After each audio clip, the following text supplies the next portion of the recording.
can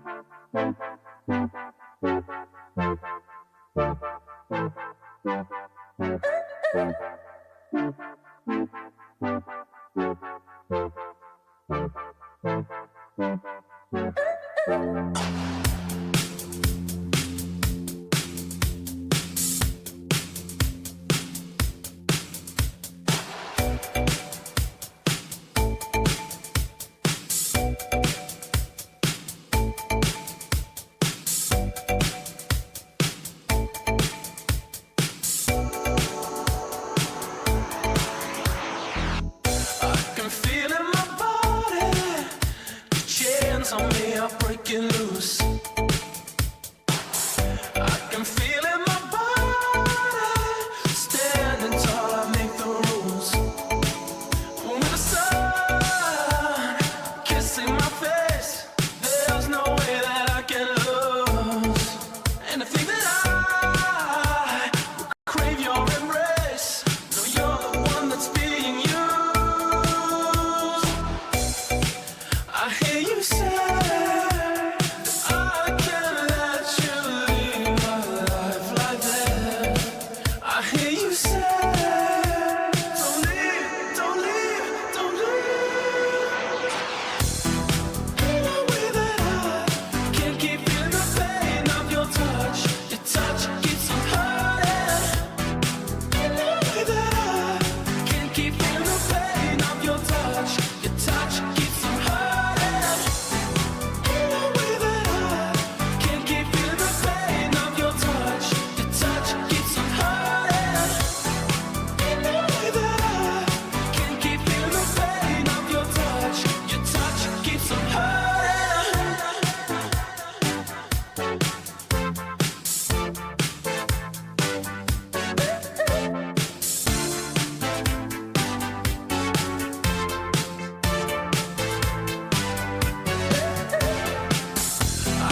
Yeah.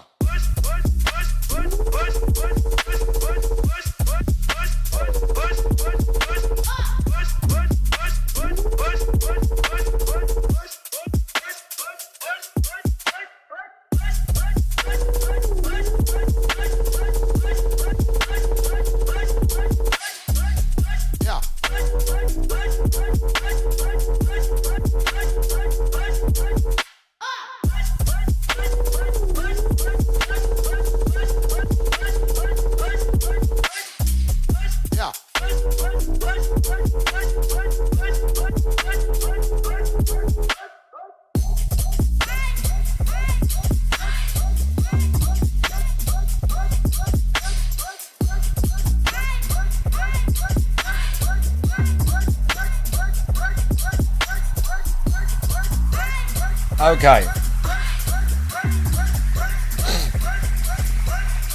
I've returned. Starwin big ups. Warm today. It'll be warm tomorrow as well. I am here. This is a clip from Hitman. That's from Hitman Blood Money, that clip. Where he says, Mr. Swing King. I am here.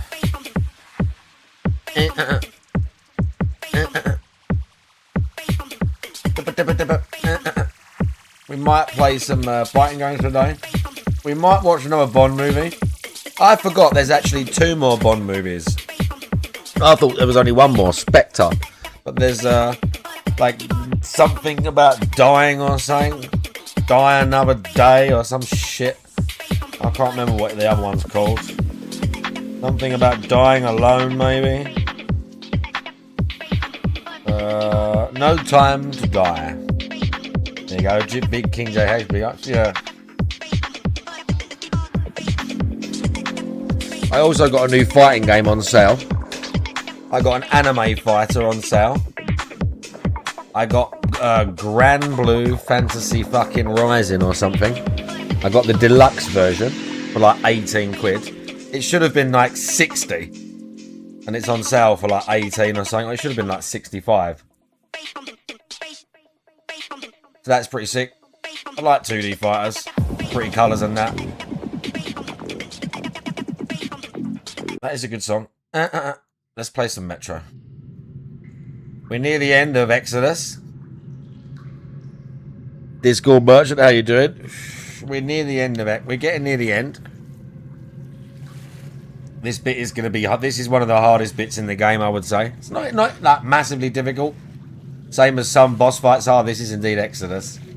This is not massively difficult like some boss fights are. It's just you've got to do a lot of rowing, and they've got ranged attacks, and you can just end up going through a lot of your consumables, and I've kind of limited, like especially air. There's going to be a section where I need to use the gas mask, and on hardcore mode you don't get a lot of pickups, and I'm going to be forced to make. I've only got 3 heals, and I'm going to try and like use them sparingly if I can avoid it.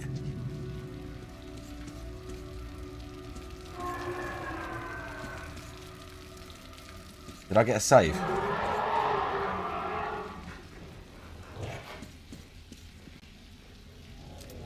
That's the big thing.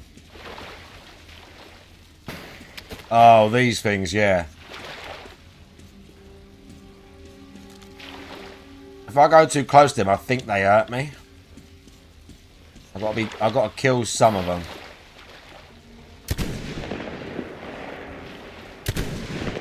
But I don't want to waste all my rounds, because they're just stupid slug things. See that hurt me? See that?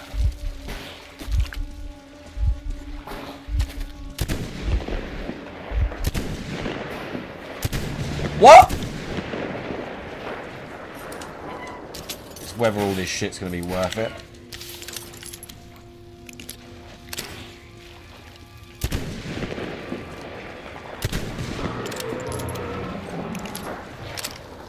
Yeah, we don't fight that here, I don't think.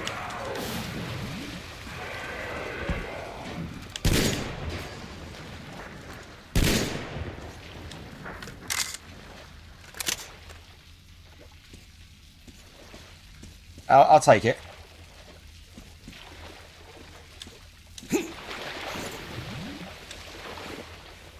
I'll take it.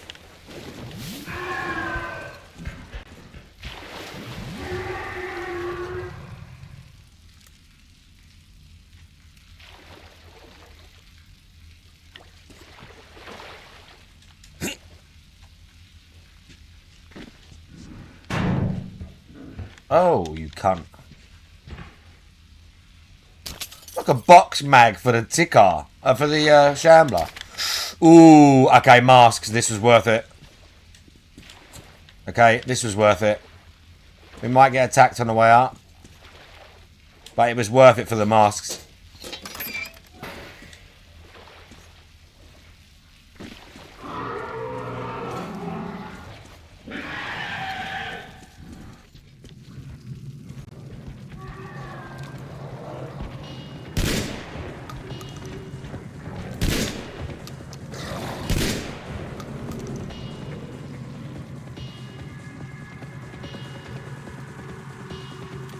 Come on.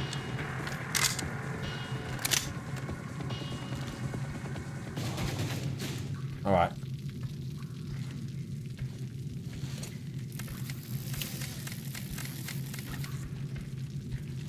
Okay. We took one hit and we used some bullets, but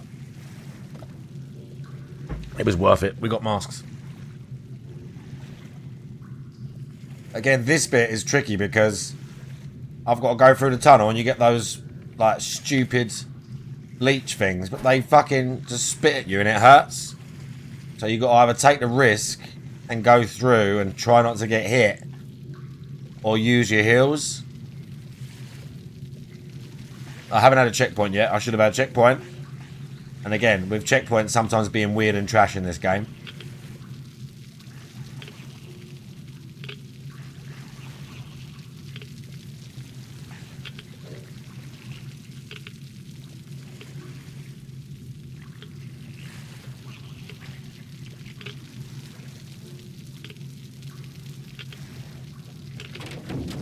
See these things. I'm going to conserve my health whilst I have the chance.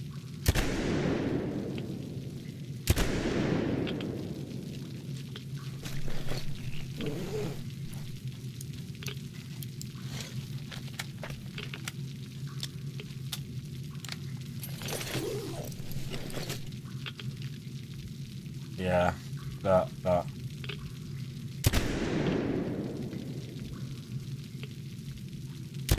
I'm not going to kill them all.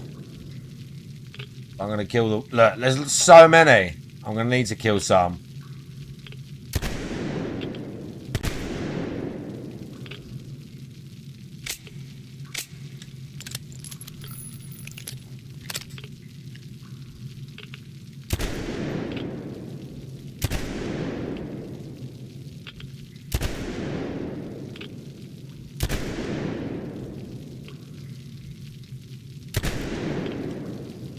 Again, I don't want to waste all these bullets. But whatever.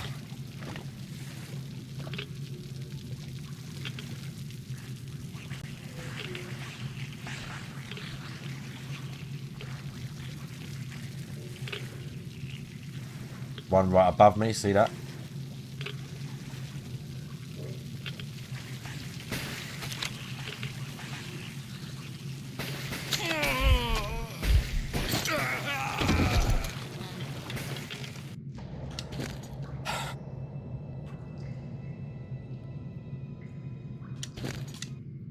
I told you. I don't think I've got a checkpoint.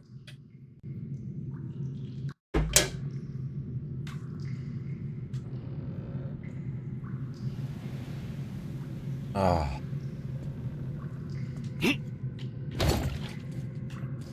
fucking great. I should have had a checkpoint in the middle.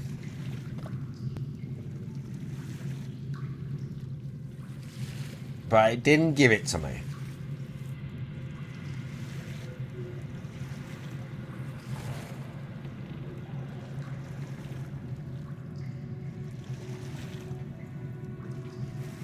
Move.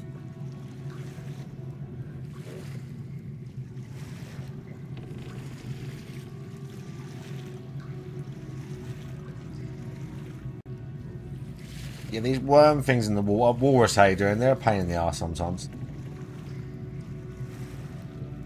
But I, again, have to kill them, really. Because I'm going to die if they hit me. We are going to get this air, though. Again.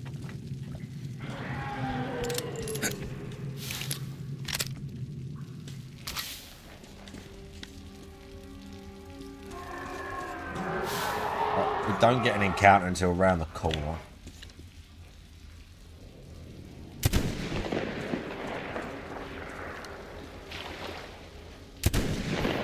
He's already trying to hit me.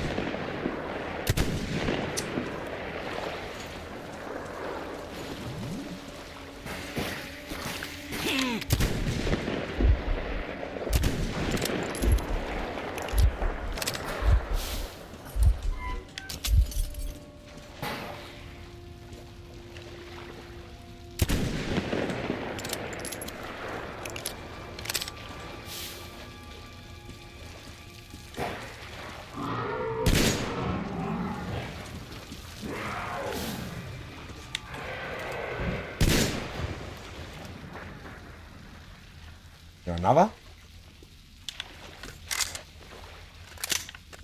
I think so.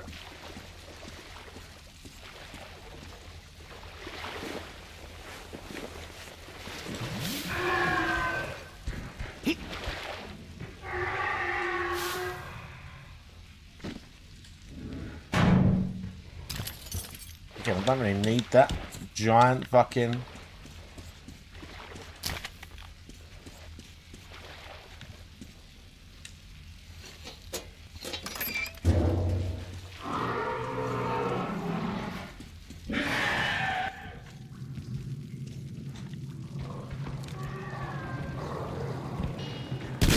See, I got the checkpoint there that I should have got. It gave me the checkpoint it should have given me before. Because checkpoints are just a bit screwy in this game. Sometimes you just won't get one for ages.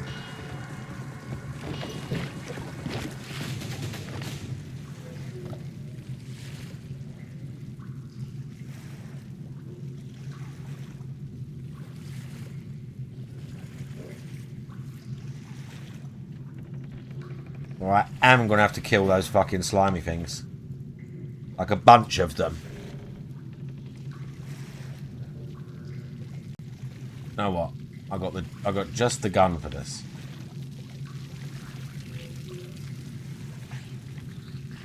I got a good gun for this.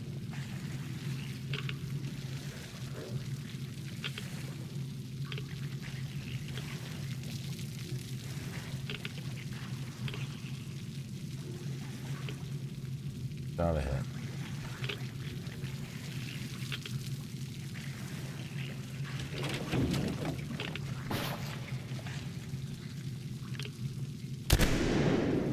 I've got a better gun than it. This is good. We got better. They're also covered in slime because you have to get in the water. So even though you spend all your shit cleaning them, within the first 10 seconds of this area, you jump in the water and they're all fucked. It's great.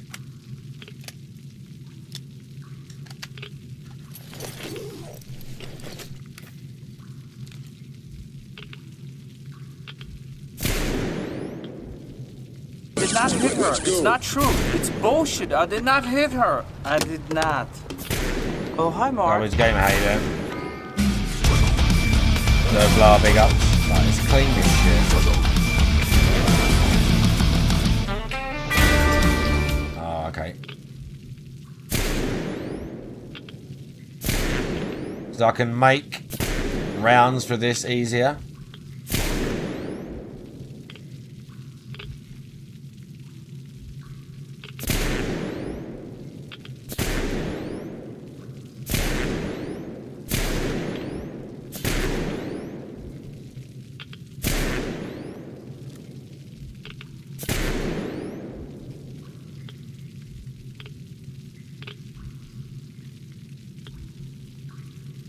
going to be some more.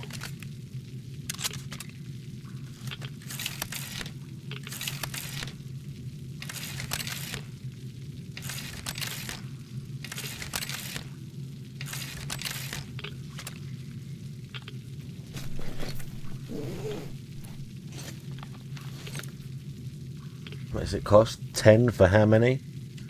But 10 for 10 is fine. The Tikar really is a monster all-round gun.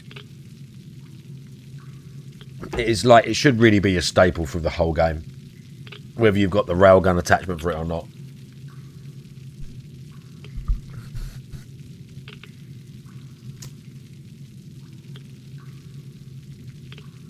Yeah, I thought about making that an emote. I wasn't sure how it would look. I thought about it. Chat, I did make a little 3-minute video on my YouTube channel. Go and watch it and like it and share it everywhere. It's only some stupid video. It's only a stream clip of me laughing at DSP rolling his eyes at a lot of money. You know, standard stuff.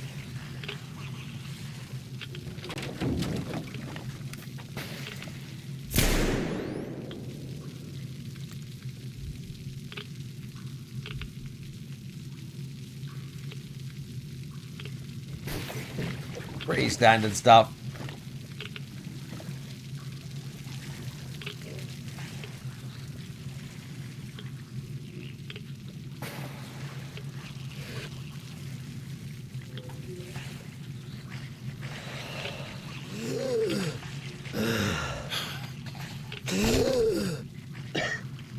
Now we've got to haul ass, because now I'm on the timer. And in Ranger Hardcore, there is not a lot of air.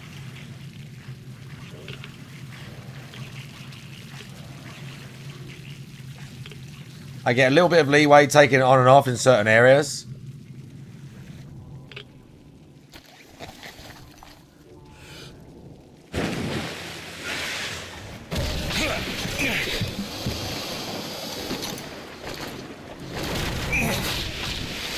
Okay, I fucked up the cutscene.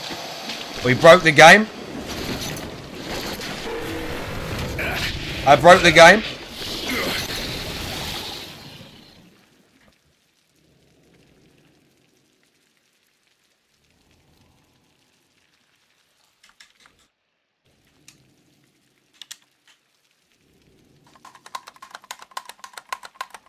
I broke the game.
I can't remember if I can kill them. I'm pretty sure you can. But again, I've got to be careful because I've got the mask.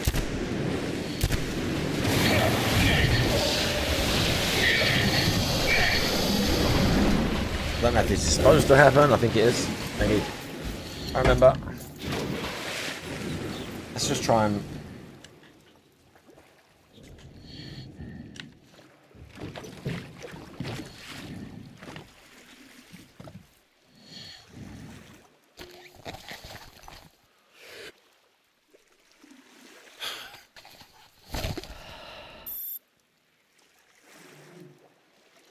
Can't get out here. You might be able to get out here. I don't remember, but I'm not going to try not to. No. No, no. But yeah, the exasperated desk slam was also good. The desk slam was pretty good. Really? I have to do that every time?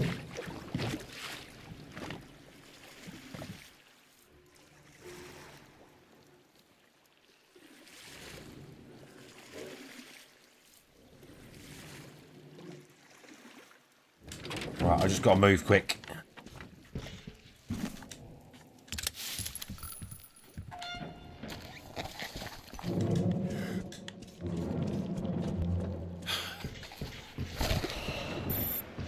There is more air in here somewhere.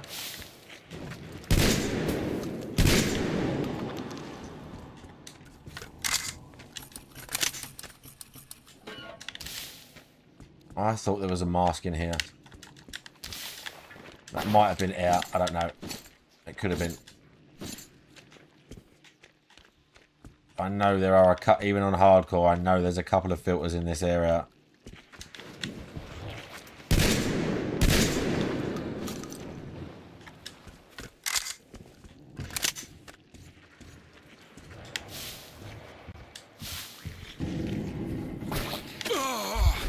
Ah, shit.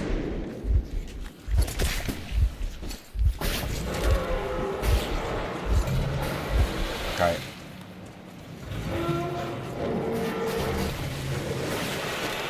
I'm running past them things. Ah! I got hit by 2 projectiles. I'm running past them things. There's no point killing them all there. I can just run through.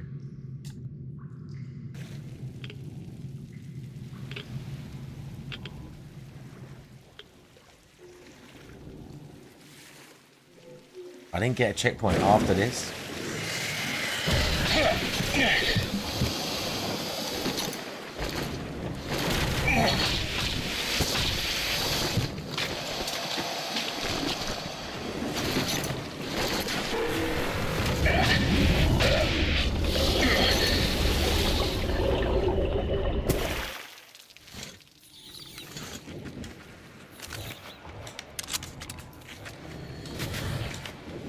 Oh, so you have to fight here.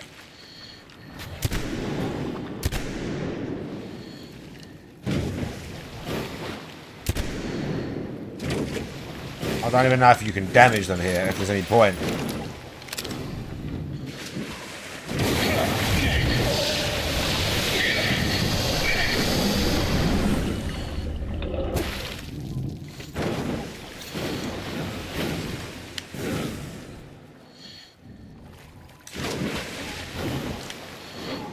Again, they fuck off. Now we can go.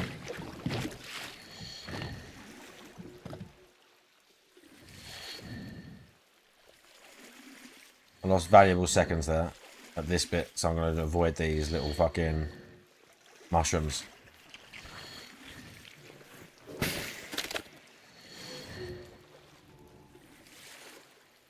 I know roughly where there's some items.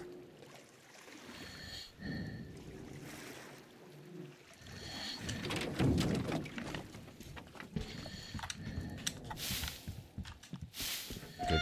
Oh my god. There was 2 masks right there. There was 2 filters right there.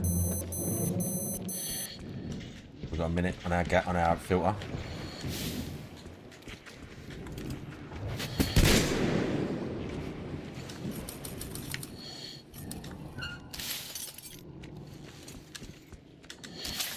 Need a save, bro, please.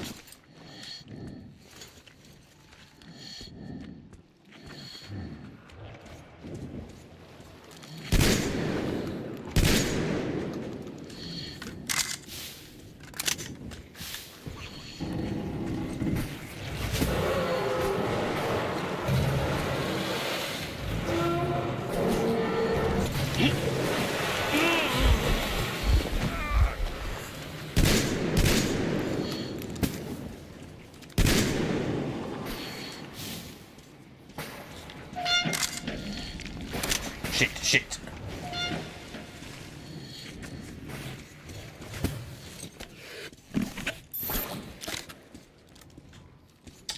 Fucking things.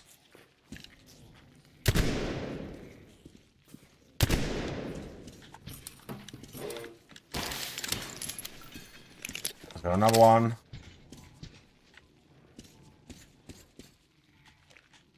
Quick. No, I didn't need that, no. Oh, shit, we still need it? It doesn't matter if you change the mask out. You don't lose air.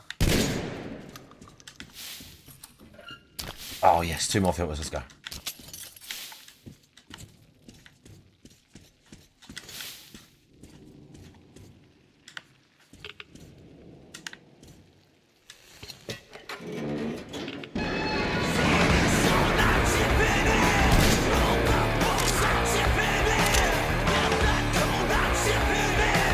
Oxycon, big ups. How you doing?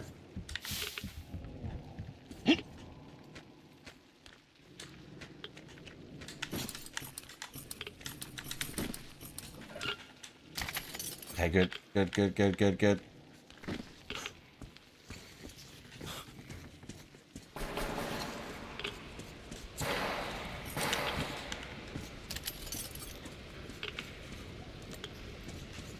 That was a fucking gunshot.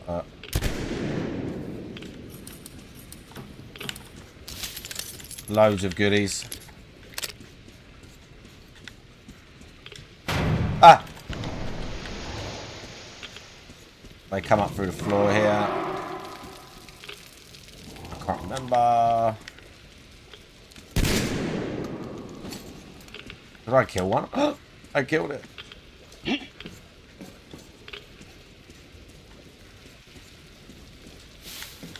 Oh, I think I have to go through there. I do.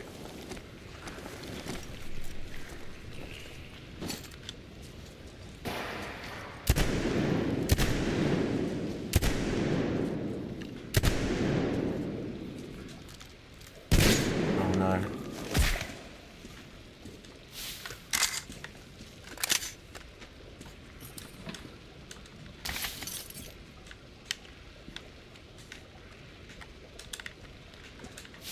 What else is in here? Is that it? Oh, hang on.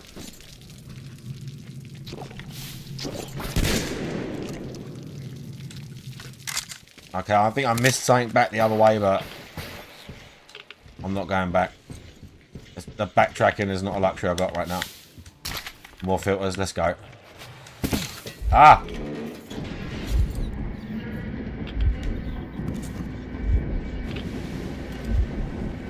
I'm not gonna... I've got to save relatively close.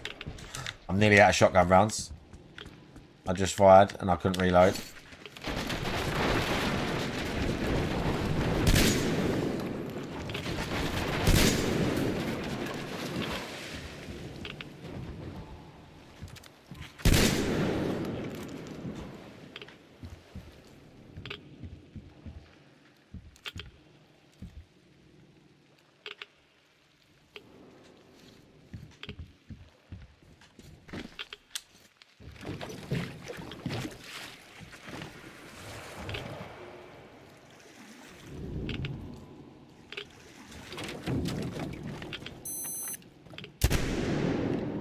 I got it. That one's dead.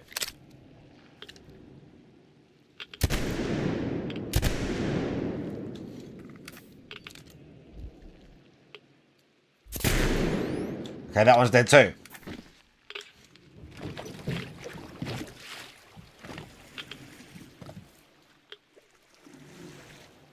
Thoughts on a new Metro? Yeah, I'm interested. As I say, from the gameplay trailer, there's inside Metro scary looking stuff, and there's outside apocalypse looking stuff as well. It looks like there'll be a bit of exploration at least. Even if it's more like Last Light, I'm good. Oh, fuck. Again, I love all the Metro games. I kind of knew that was going to happen. Kind of.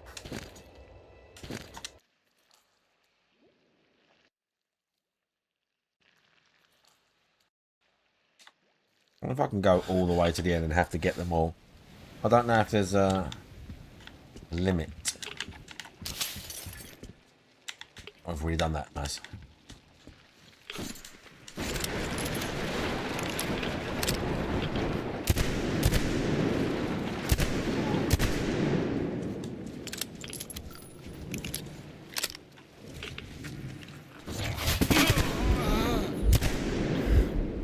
An RNG.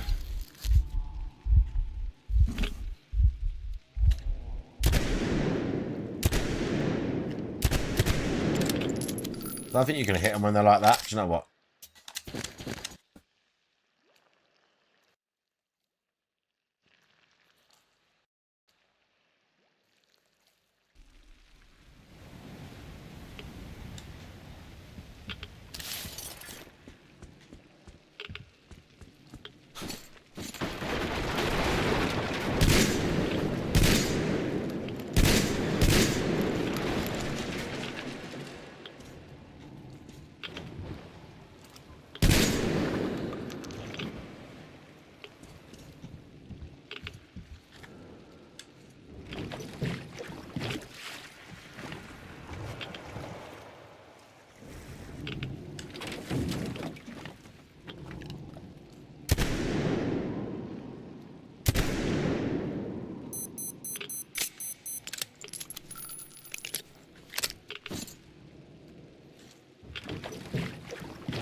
Still one fucking around down there.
Let's get the fuck out of here, dude. We've got enough air at least, I think.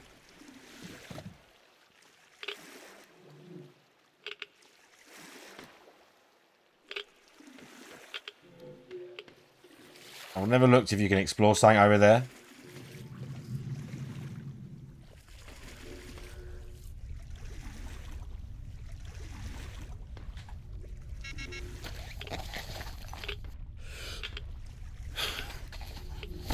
Not yet.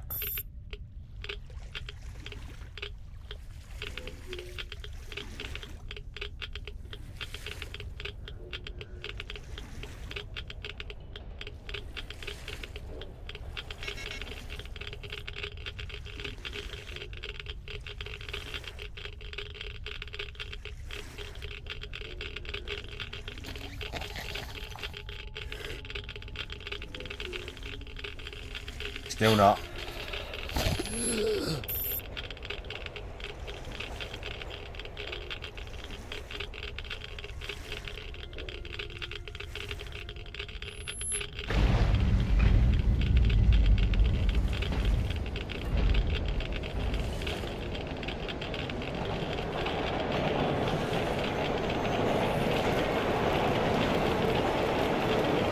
There needs to be more stuff like this in the new Metro game. More ghosts and shit. There's a lot more ghosts and weird shit in the books as well.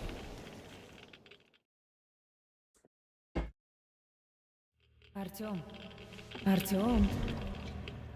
Вставай, пора.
We made it. Let's just see. Looking for items, chat. That's all. It's goodies.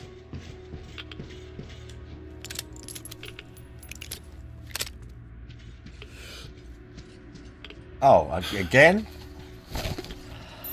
Damn it.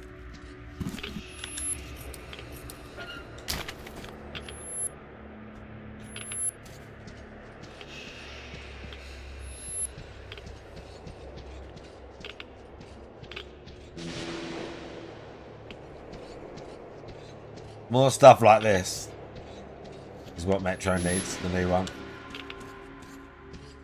More almost horror shit.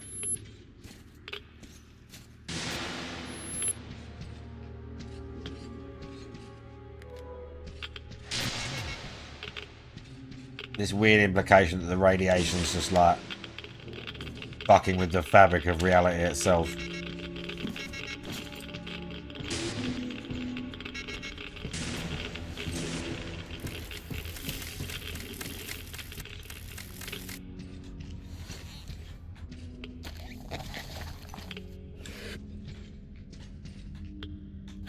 Oh my god, still.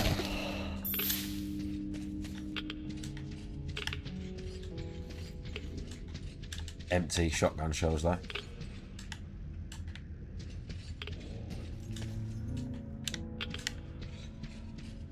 Nothing, mate.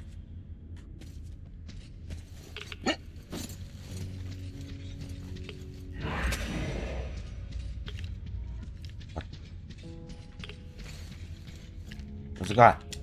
Did I search that body?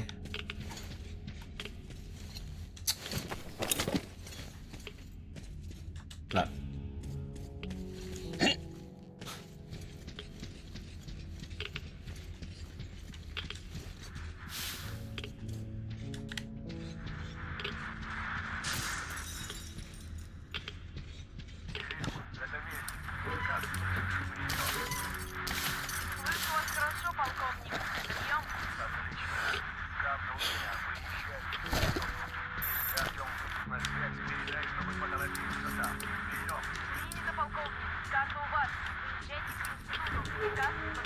Those are goodies.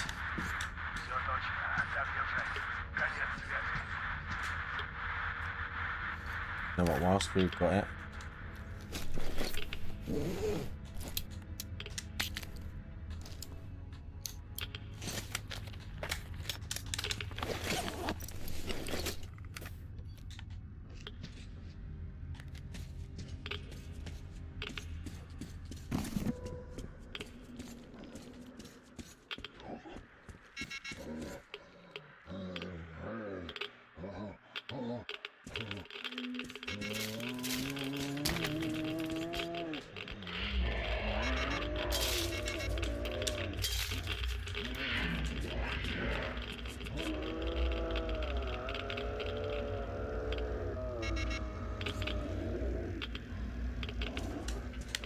don't remember most of this. All of the freak out segments.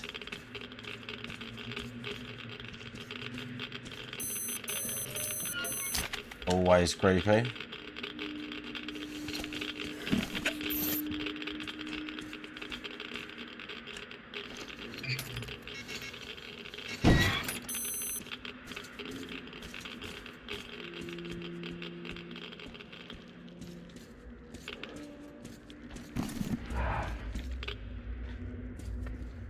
Oh shit, we've got to face those things. And they're not librarians, but they're librarians. I can like sneak past them. And you have to like stare them in the face. Like the librarian.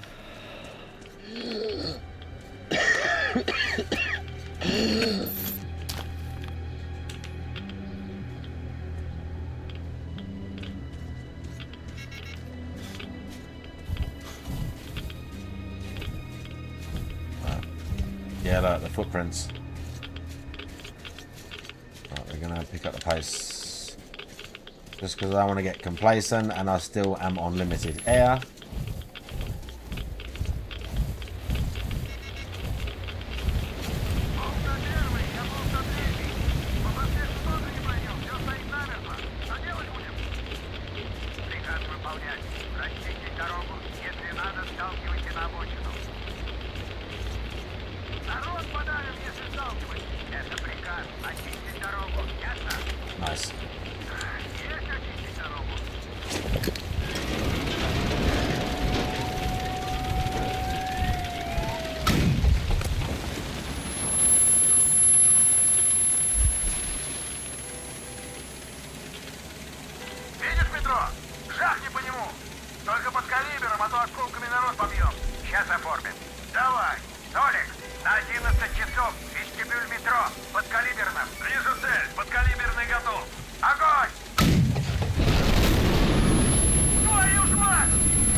That's the objective. There might be some items here. Yes.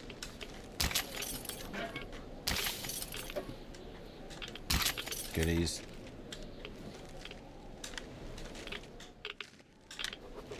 There was a collectible there I've not got. I think I've done all the collectibles on this save. I don't know if I ever did that actually.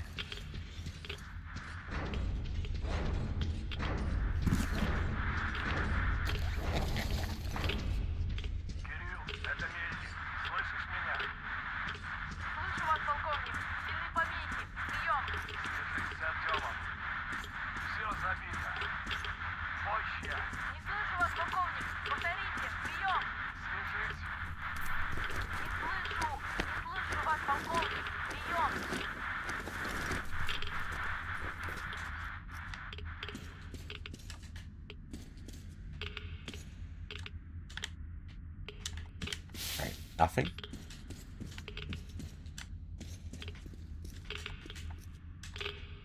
Nothing. Something.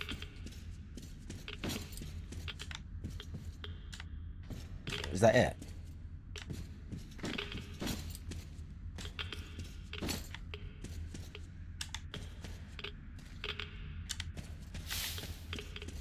Oh, well, all that was it.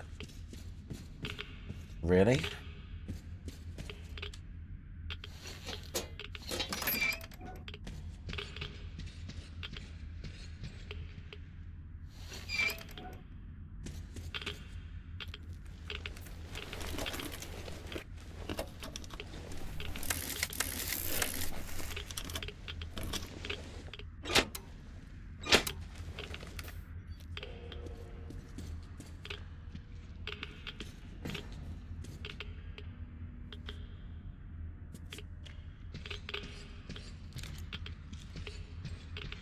That was the way out there. I know. Must be the way. There's footprints there though, so. Oh god, he's here.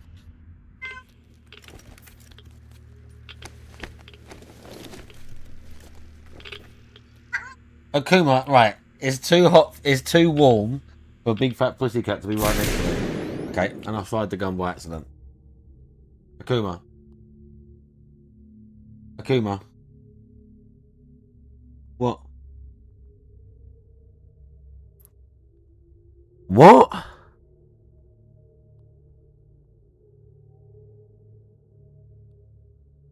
Look, every day now, look. Isn't it? Isn't it? Every day. But you're really hot. And it's really hot out today. You know what I mean?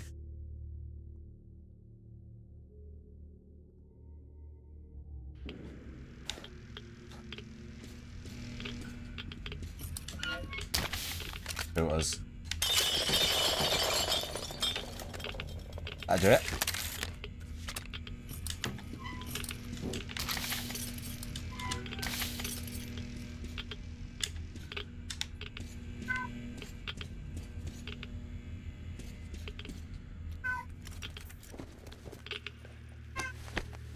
Don't do that. Don't do that. You've got food anyway. I'll give you a top up, but I know it ain't that, boy. All right, I told you I'm gonna start doing this more Yeah, often. he's loving it. My wife and I deserve more time together for sure. He ain't fucking her, that's for sure. Big up smell, man. Welcome on that.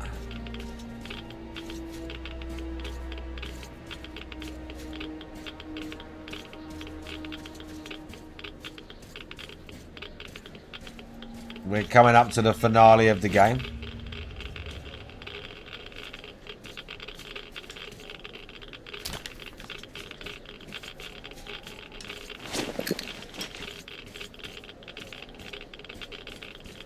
The Institute place. I can't quite remember. I do remember it, but always a little bit hazy. Just a little bit about exactly where to go.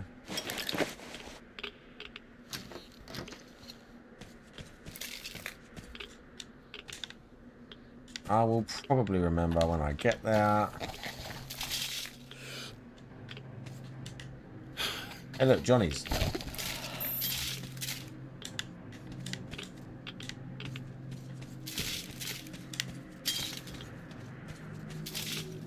This might be ghost area again. Yeah, this is all ghosts and that.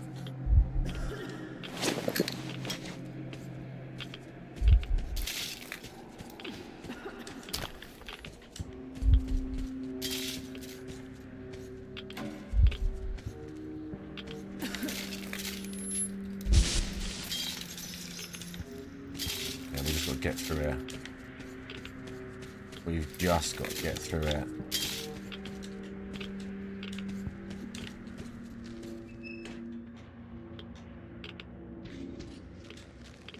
Quick little look for masks and stuff whilst we're here. Just checking the desks. Find me, ghosts and that. I'm sorry you got blown up in a nuke. Or died of radiation. Absolutely horrendous.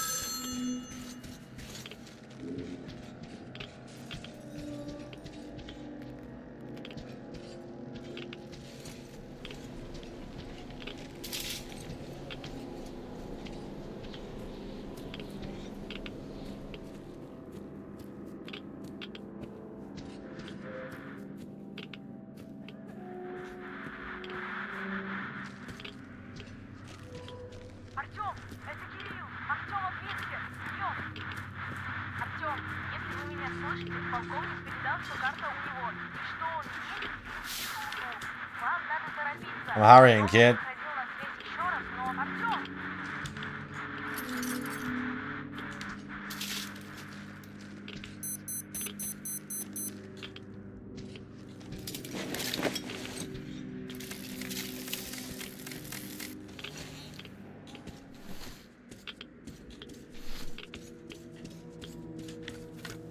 And we found shotty shells somewhere.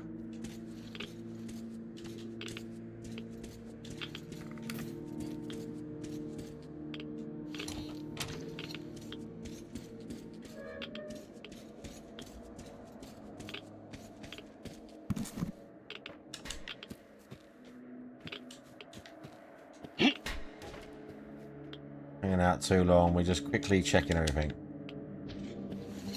There might have been something on the floor, but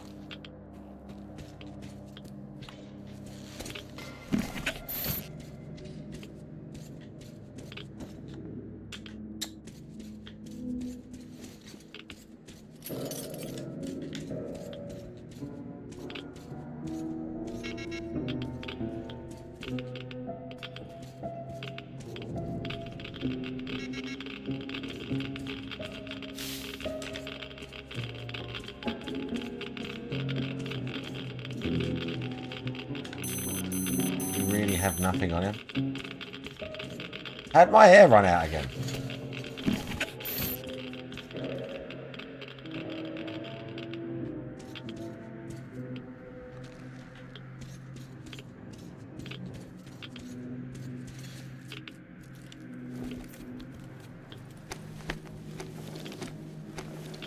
I had loads of it.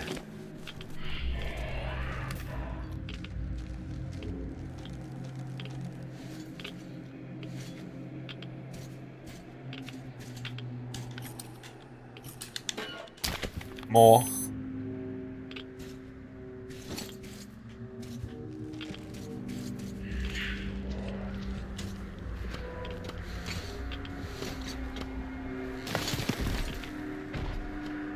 Hurry. Oh, there they are.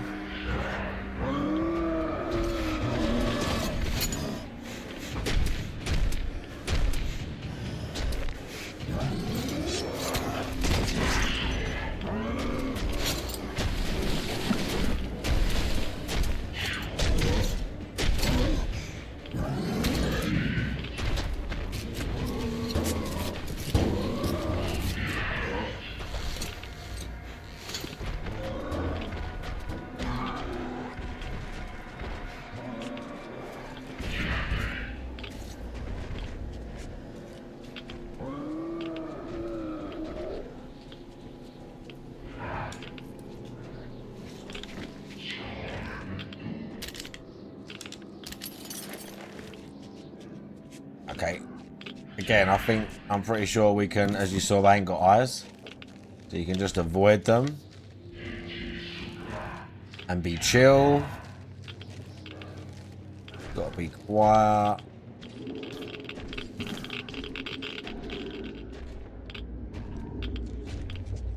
Well, they can get you.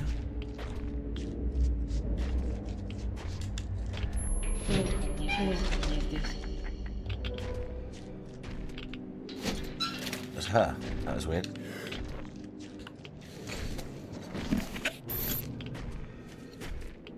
Все как в себя не приду.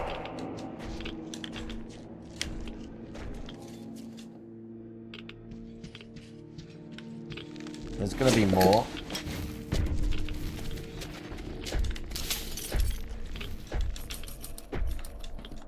Oh yeah. There is gonna be more. I don't know how many more, I can't remember. They kind of follow you around, sort of, kinda, maybe? Как же мы далеко от дома, Артём. Sort of, kinda, maybe.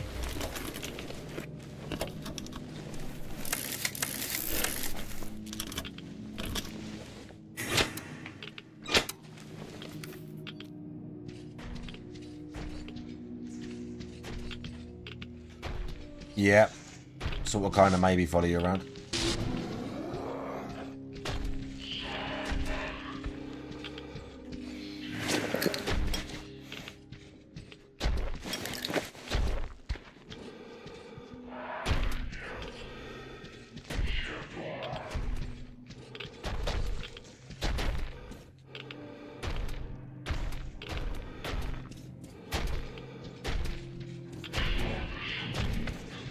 Well, you don't run, I think.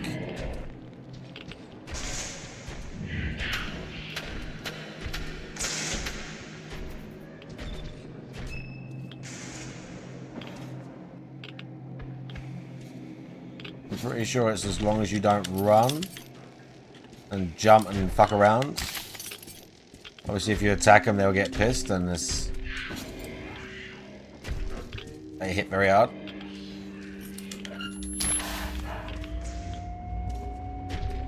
Probably won't survive it.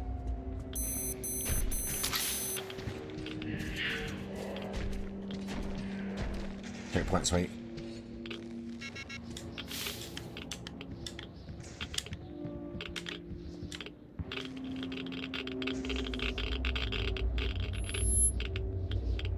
Radiation's fucking with me, dude. Кругом снег и смерть, только снег и смерть.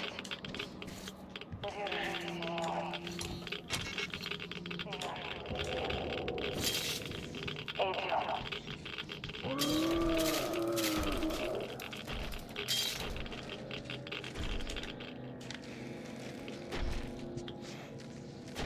To the glass on the floor, look.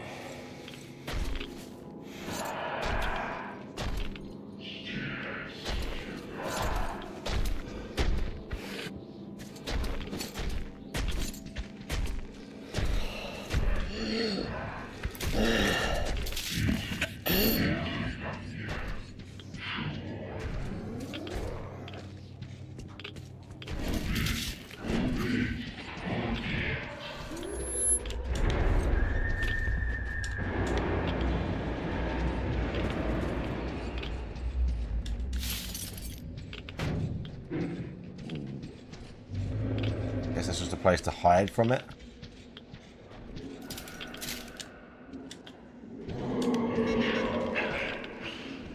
На нижних складах уже пусто, а наверху твари. Еле ушел.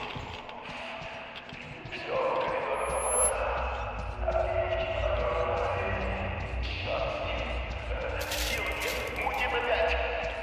I'm gonna go that way. Твари слепые, похоже, потому и ушел. Здоровые, силища, сами тяжелые. Но как подорвутся, ого! Картечь не взяла, даже не почесалась, скотина.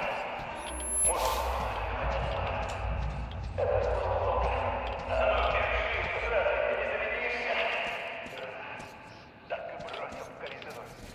Оно загремело. Up there? Huh?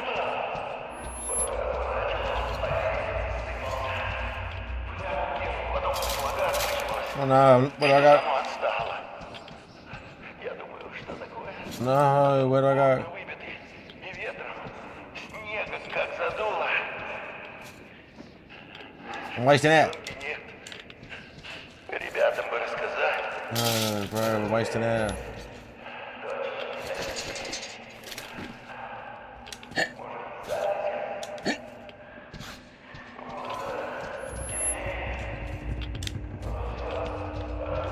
No.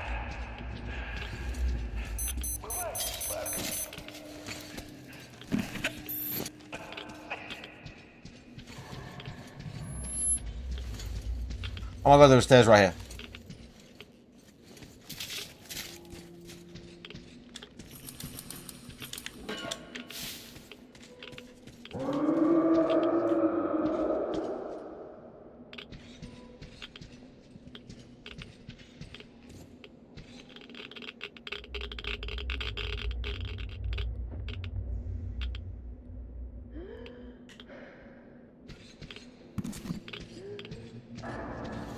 Release. No.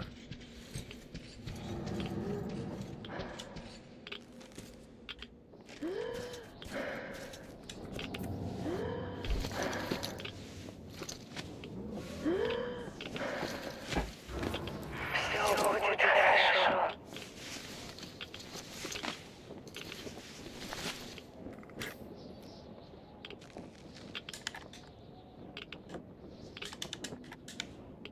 Can't take it. I could do with a fresh mask.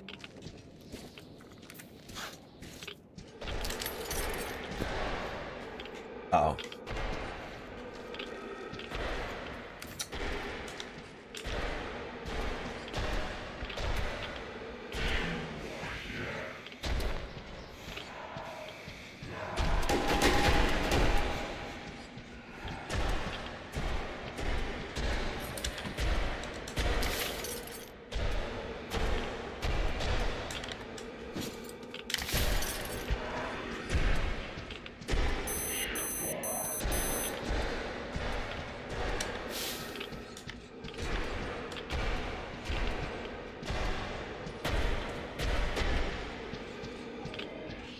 Ah!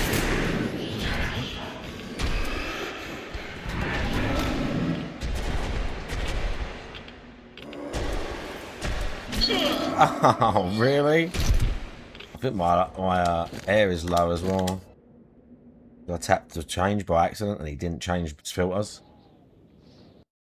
Maybe.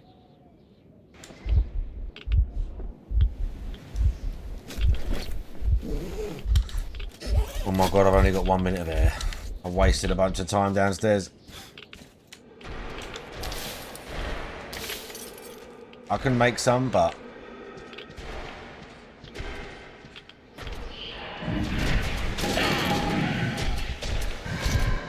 I don't know how he knew.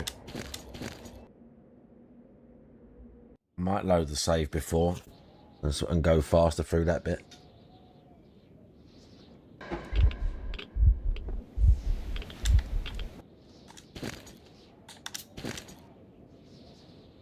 Not sure where that was.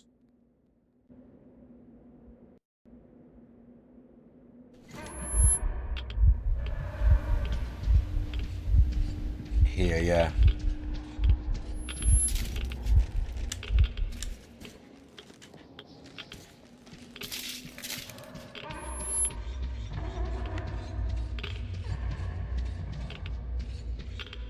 Got at least 3 minutes or 2.5. And I got a bit more there.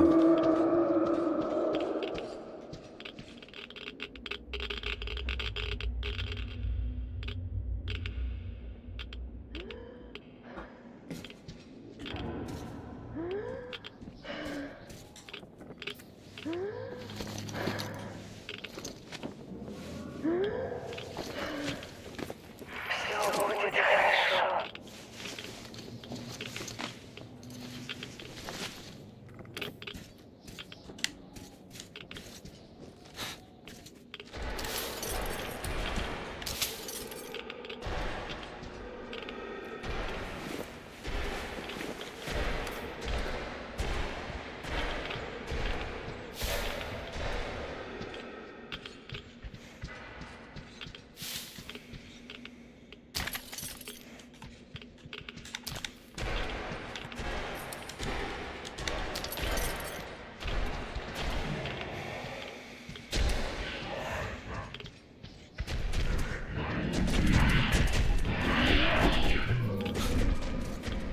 think he knew.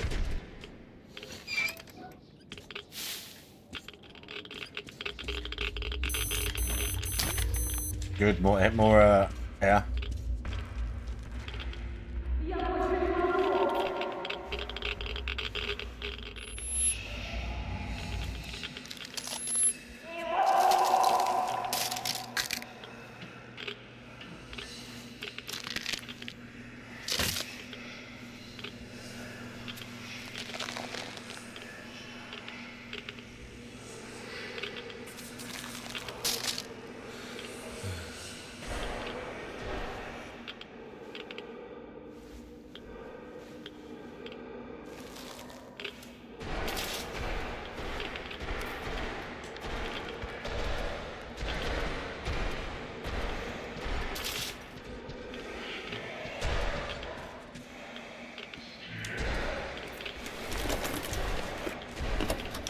Don't know if they know.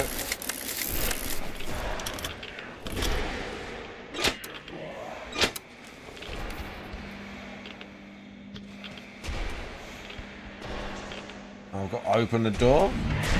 I don't know how he knew that.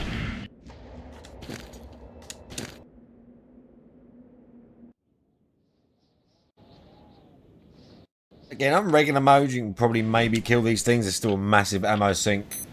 On this mode, I've got basically no chance. Basically no chance. I'm really not going to get a... I'm going to have to do this every time if I die again. Come on, dude. Making me do this shit both times.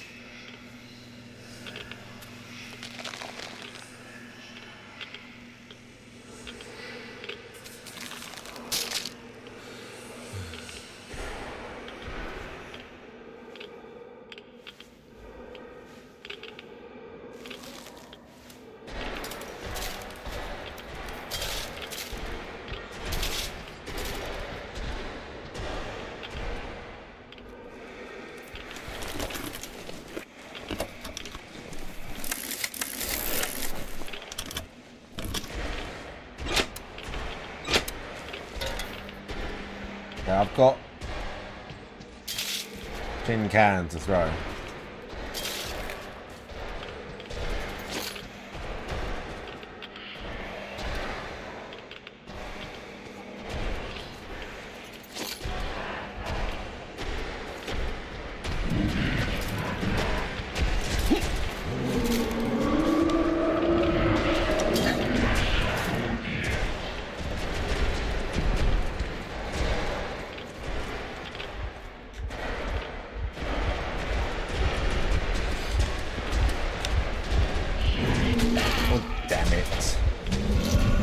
I literally didn't get a checkpoint again. See, again, the fucking checkpoints in this game just don't load sometimes. I'm not sure where I'm supposed to go. Or again, they're like, oh yeah, they can't hear you, but then they just can hear you. And it's kind of vague as to like what's on the floor. You're kind of just going to get lucky here. I can't remember where the second switch is though.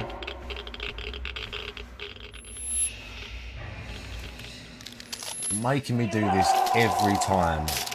Fucking cutscene, you fucking retards.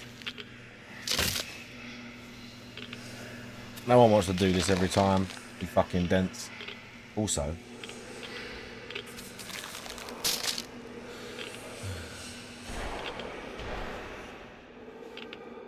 Unreal.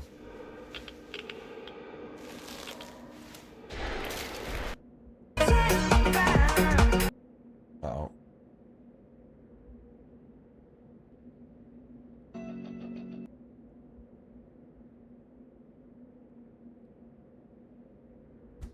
Okay.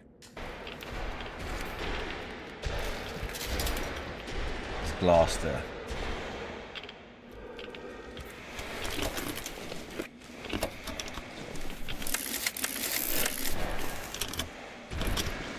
As we can see, the pot didn't do fuck all, which is great.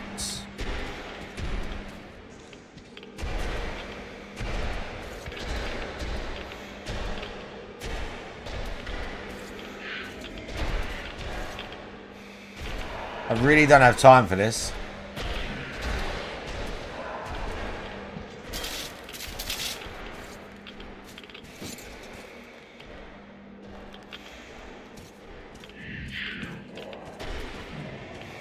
Again, how? There's no shit on the floor here. How do you know?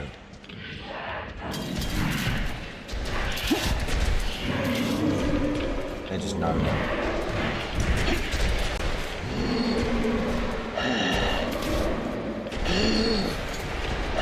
Oh, it's here.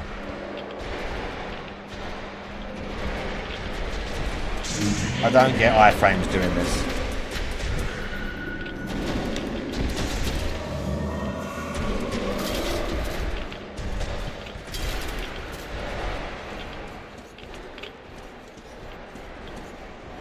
Wow, we fucking got lucky there.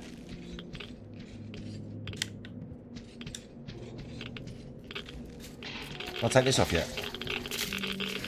No. Ты ничего нашел, милый? Ничего, я знаю, ты старался. Я жду тебя.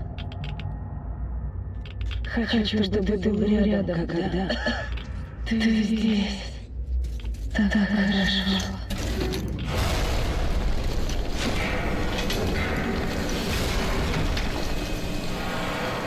Прости.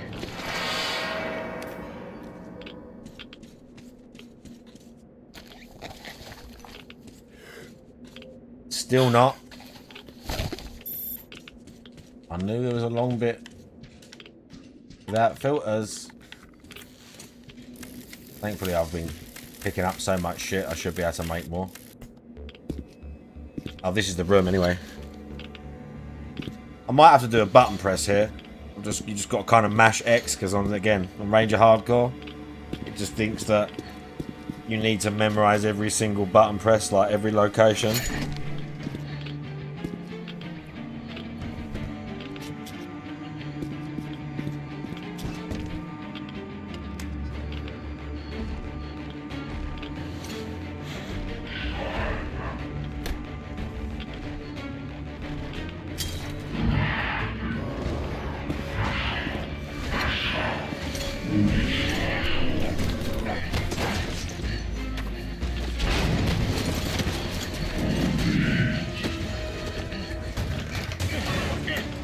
I'm not sure if I have to mash X here, but I'm mashing X.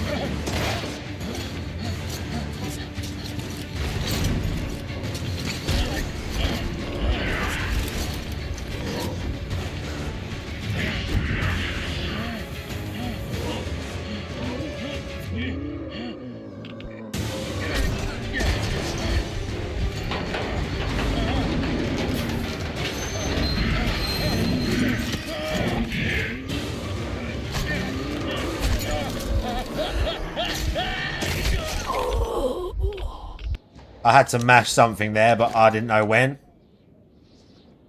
So stupid. I think I just had to mash X the whole time. I don't know. Honestly, I don't know who came up with that genius idea of avoiding all the of hiding all of the quick time prompts. Not sure if it's trigger either. I'm gonna have to mash like X and trigger. Literally, I've got to mash X and trigger the whole time.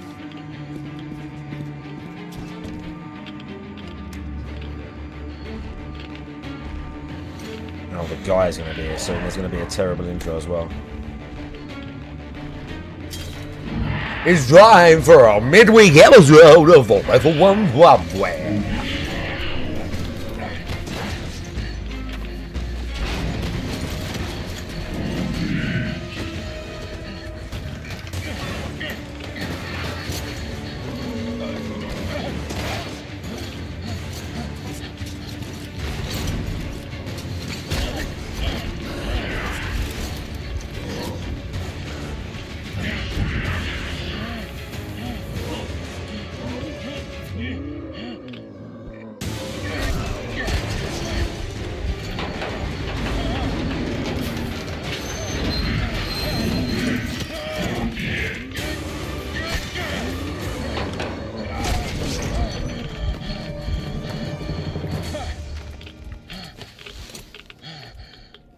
Yeah, I had to mash X there or something.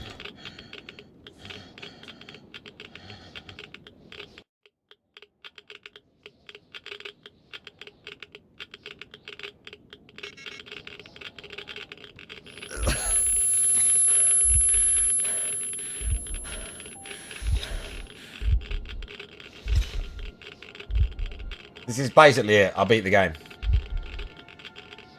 This is basically it. We won.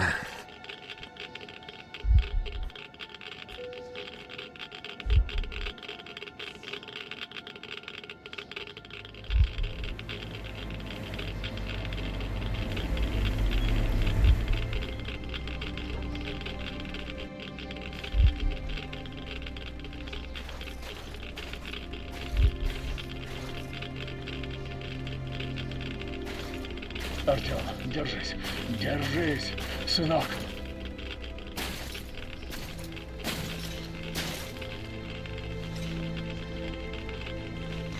Сейчас. Держись. Сейчас полегчает. Ты нашел. Не вздумай умирать, слышишь? Даже не думай, что я ей тогда скажу. Что? Oh god, he's here. Oh god.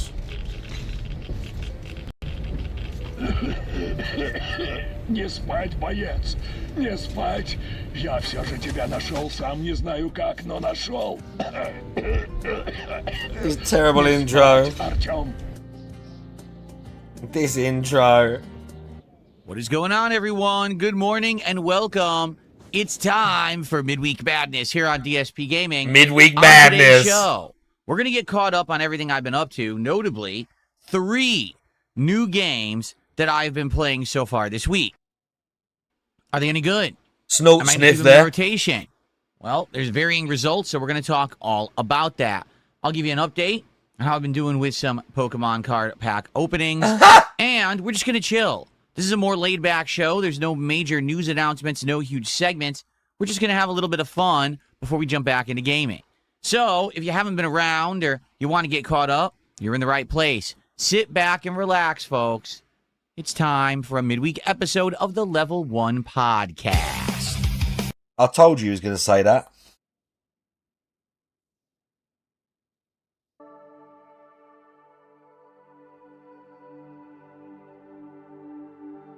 I told you he was going to say that. Right, I'm getting a drink. Sit tight.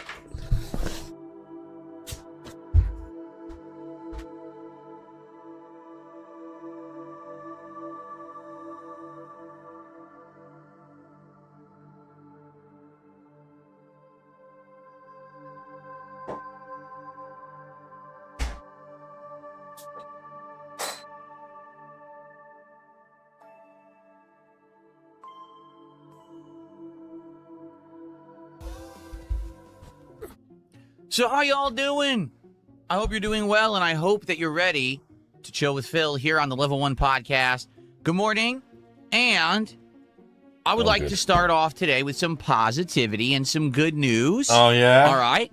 So, as I've told you guys, last couple of weeks have been pretty rough on Kick, but I have an update, a positive one. We have come back. What do I mean by that? Well, over the last several days of this week, Kick has pumped up in both attendance and support. I don't know why. Maybe it's because started with money Sunday, talk. Okay, good. I unbanned a ridiculous amount of people on Kick. I said, you know, maybe I've been too grumpy. Maybe I should have a change of attitude. And so I did a mass unbanning on Kick. Tons of accounts came back. And since, no lie, big support increase, and we actually had a pretty darn good week on Kick, which is weird because I had a day off, an extra day off last week, but it was still a really good week on Kick. Oh, so yeah. to everyone on Kick, I want to say thank like you beer with what's this got for in watching and or supporting in the last week. In celebration, agave this morning or I something? added a new command, Pokepull. Go ahead and use exclamation point Pokepull, Pokepull, as a silly command that you can now use to do silly stuff in the chat in tandem with the new Pokemon card madness that has become a part of the channel in the last month. Notably, if you didn't know, we're about to hit 1 month. It was Notably, actually May 21st when I unpacked my first pack ever of Pokemon cards. So we're almost at a month anniversary of the madness, okay? So enjoy the new command, everyone over there. I hope that you like it. Today is Wednesday, the 17th of June, 2026. And it's time for some midweek recapping. Great commands. All right, what I would like to do is let you know how we're doing. Knows? What new games do we try this week? How are they going? How's everyone, adjusting to that with the schedule? We had some stuff go wrong yesterday. It did kind of suck. But today, I think it might come back even more hype as a result of the schedule changes. So that's cool, too. Let's talk all about it. But first off, let's say hello to everyone on the YouTube side. Good morning to Tommy Versetti, Purple Aki Muscles, Dark Lady Goth, Broden, Draven, Tubs, Pokemon Fan. Who do we got? Game Dude, Alexis Marie, Luhis, Dante Inferno, Sebastian, John, good morning, Mad Villain, and Lyra Vale. How y'all doing? On the kick side, who do we got? We got Sebastian's there, too. He's in both. We got Super Bonchan, Romulus, Requiem for a Pokemon. Now, that's an interesting name. Your Future Stepson, Toasty Chestnuts, Virtual Boy Defeats DSP, Be More Righteous, Sneeds, Sewer Rat, and more. Many more are actually arriving right now. Pot of Greed, The Morning Toker, and more. So good morning to everyone. Welcome to the show. I'm happy to have you here. Sit back and relax. Let's recap everything that's been going on, because there's been a lot going on this week, to be honest with you, okay? So first, let's talk about the new games that I've been playing. Okay, what's up, Spirit? How you doing? Let's talk about how they were received and if we're going to continue playing them. Then we're going to talk about the weird schedule change we had to do yesterday and how it's resulting in today's streams, but I think today's streams may actually be better as a result. And then let's talk about an update on the Pokemon card stuff, because I actually have a distinct update for you. I'd like to show you. If you guys want to see, I can show you the next box of cards that we'll be doing, but it may not be this week. We'll have to see how things go. Oh, my God. All right? There it is right there. Okay, so... He's got it, look. He's right there. Up, shall we? All right. I love how he's like... his little fucking tism brow. He's right there. Last week, we wrapped up a whole bunch, right? And the thing is, we don't have a lot got of his new releases coming right out until there. the end of the month. We're going to have the new Star Fox remake / reboot / whatever. And then in July, we got a bunch of stuff. But it's a lot of downtime right now. So we decided to play a bunch of new games and see what would stick and what wouldn't. But there was really no consensus on what to play, simply because it's, this time of year where there's not a ton going on. So you're wondering, what should we do, right? So let's talk. First off, we tried Resident Evil Code Veronica X, my second playthrough ever. We started this yesterday, okay? And it is the original PS2 version this time. The last time that I played this game 11 years ago, it was on PS3, which apparently is a slightly different version. So this time we were doing the original game as played on PS4, as played on PS5. I know. As played. Because it's the digital version. That's the conversion that you play on this console, but now you can play it on this console. So it's kind of convoluted. But we started this up yesterday. All right? Just I got Code some positives Veronica. and negatives to say about Code Veronica X this time around. First off, I'll say this, okay? Honestly, the game is kind of weird when you're playing it on a modern console. The graphics are upscaled, but they're really not. Oh, and what I mean by that is shut some graphics up. look HD and others look totally fuzzy. Like you're in the menu, right? Your inventory. And the boxes and everything are drawn in HD, but then the text is insanely blurry for some reason. Like, it's like, what? They couldn't upscale that? And the items are low definition, but then the character models are high definition. It's very weird. And also, this is the first Resident Evil where they actually designed 3D environments. Hang on. So I guess it looks technically better than the old Resident Evils that had the pre-rendered backgrounds, or does it? Not really. Like, I haven't really noticed that the game looks much better at all, to be honest with you, okay? There's this weird graphical glitchy thing that's happening. Every time that a character's on screen, look at their lips, and there's like little white pixels appearing around their mouths and Oh, lips. no. I don't know what's causing that. Obviously, it's something to do with the upscaling or whatever. It's weird, okay? So the game is rough around the edges graphically, to be honest. They didn't really do a good job here, I feel, of porting it for a modern audience. Oh no, Jack, look. Gameplay-wise, I don't remember the game at all. Like, I... No.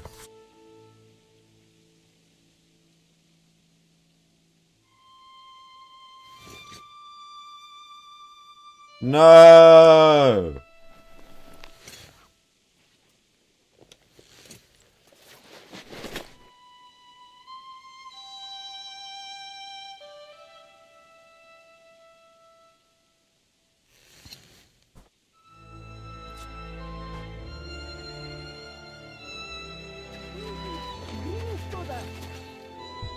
Miller's a G, dude. That gets me a little bit, that.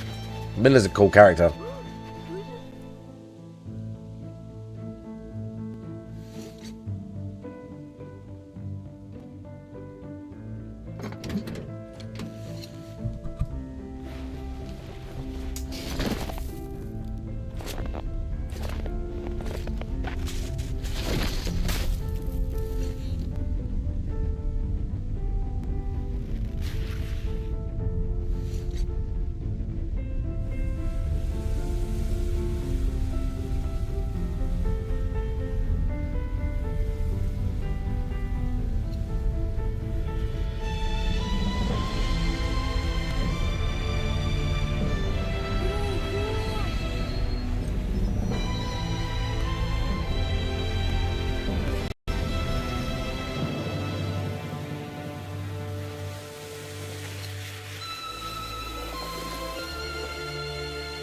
Captain Price. He does look a bit like Captain Price.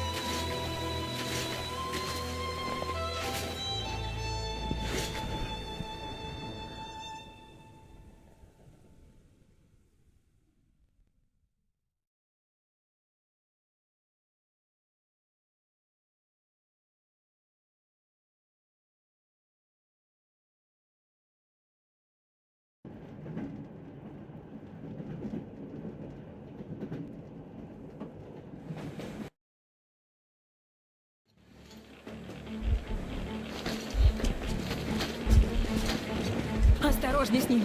Как он еще жив до сих пор? Артем, слышишь меня? Поаккуратнее, ребята. Облучился он капитально. А тело полковника даже замерять не получается. Дозиметр шкалит сразу. Держись, Тёма. Мы тебя вытянем. Как же они так? Собери, Катя. Что делать? Руководи. Только переливание. Срочное, сколько можно? С такой дозой. Значит, I've got something to show you, Jonas, as well. Он It's not that impressive to подольше you. тогда It won't be that продержится, impressive for насколько you. крови хватит. Группа крови. 4 плюс. Where is it? Ему любая подойдет. Все, кто может. Сюда всех. Не засыпай, Артём. Нельзя сейчас спать. Let me find it. Ну, здравствуй, Артём. Пойдем подышим, а? Надоело под землей торчать.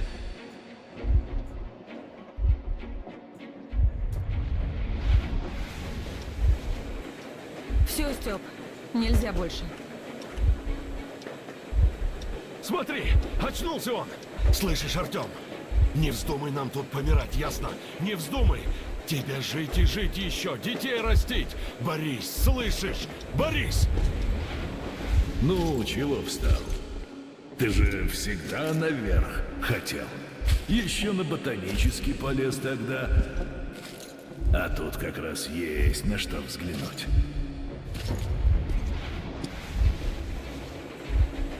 Это не твой пункт назначения, Артём. Ты не доехал еще, слышишь? Рано выходить. Это тупик какой-то, не конечный. Turtle, by the way, how you doing? Слышишь? Дай-ка руку. О, горячий какой. Ну, может, теперь похладнокровней станешь от моей-то стариковской крови. Идем, идем. Так, дружище, Пора залить в твой бак новую порцию крови. Ничего, скоро ты у нас будешь бегать как новенький. Или я съем свою треуголку.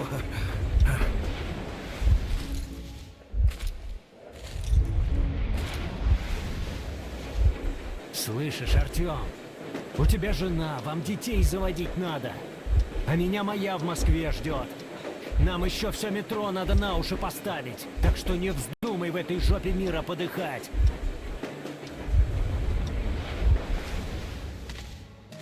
Смотри, Артем, Байкал как на ладони. Тут в настоящую жизнь верится, не то что у нас в метро, возня крысиная. В общем, Артем, ты был прав. Прав был, что оттуда хотел нас вытащить сюда. А я дурак старый. Просто боялся, понимаешь? Жизни боялся, выходит.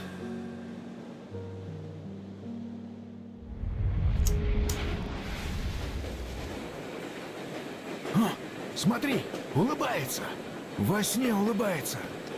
Кажется, говорит что-то. У него жар под 42. Бредит.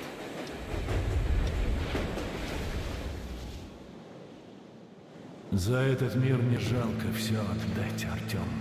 Ты всегда был готов к этому. А я нет. Цеплялся за должность, регалии свои крысиные, да. Прости меня за то, что с Аней так, что обвинял тебя во всем, прости. Не накрутил бы я вас всех с оккупантами этими так, она бы и в подвал тот не свалилась.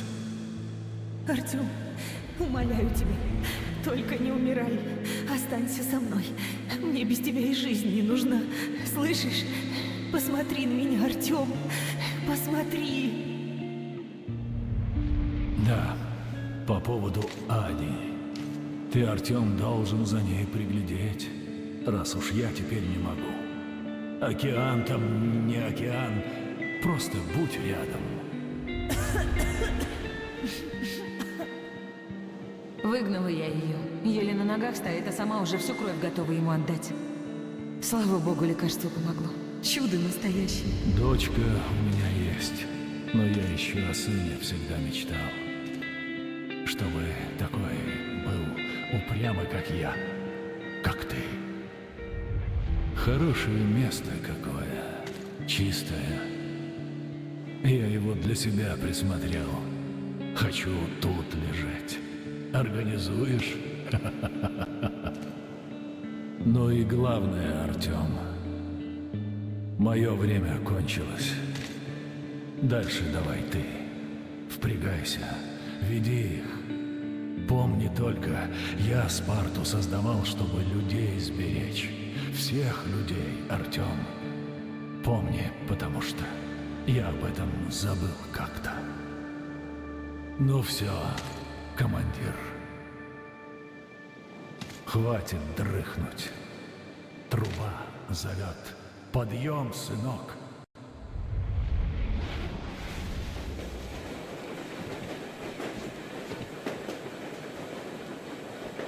Жар спадает. Кажется, ему получше. Теперь отдых нужен. И тебе, Анечка. Дай бог выберется. Дай бог.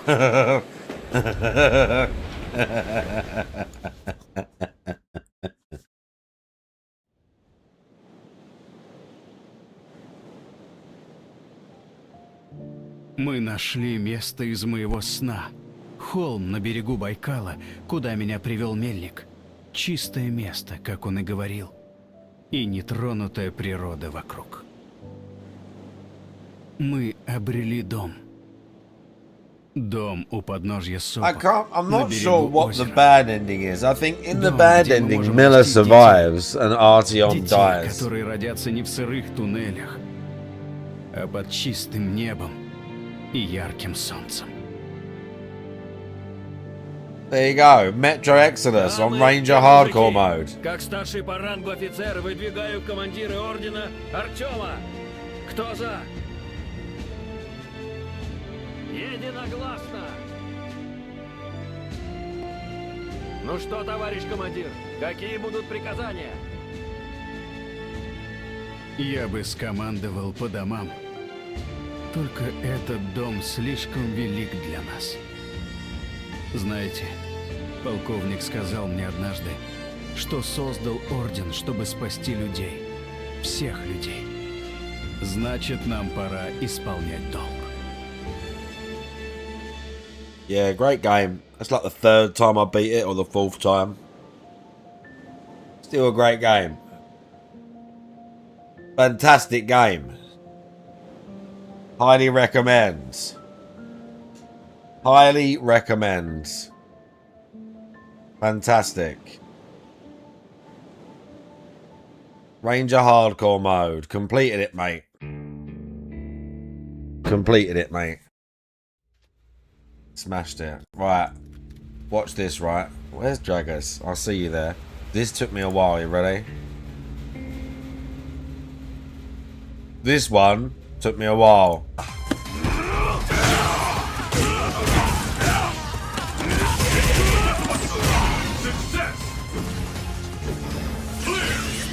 That took a while, that. That one took a fucking while. I literally don't. This was 11 years ago during the summertime downtime that I played it, and it was just a filler game. It's and I so remember hard, particularly dude. people liked it, but I don't remember much about the game. So as I'm playing it, I'm realizing this is like the ultimate Resident Evil backtracker. And what I mean by that is, right off the get-go, the first thing you get presented with is a puzzle you can't solve. And so now we're about 2.5 hours in. We just got the item to go back to the beginning of the game and solve a puzzle. Seriously. The game is like that, where it's like, you found this, you can't do anything with it for an hour. Did you find this? You can't do anything with it for 2 hours. So, I don't know why they designed the game like that, but that's literally the game. So we are now going to be running around backtracking, probably today's stream, and doing puzzles and things that we couldn't touch last time because we didn't have the solutions, and now we're getting the solutions. So, I mean, we're 2.5 hours in, and we've only seen a very little part of the game because it's all about running in loops and, you know, going back to solve puzzles. Ultimately, do I like it? Yeah, it's all right. So far, it's fine. It is classic Resident Evil with the tank controls. Luckily for me, I'm good with tank controls because I've played so many of these. So even though there's tight spots with a ton of dogs and stuff, I'm kind of maneuvering around and not having to fight them, which is excellent. And the game does tend to feed you a ton of ammo. So we are blasting our way through. And so far, so good. Yesterday's stream had great attendance.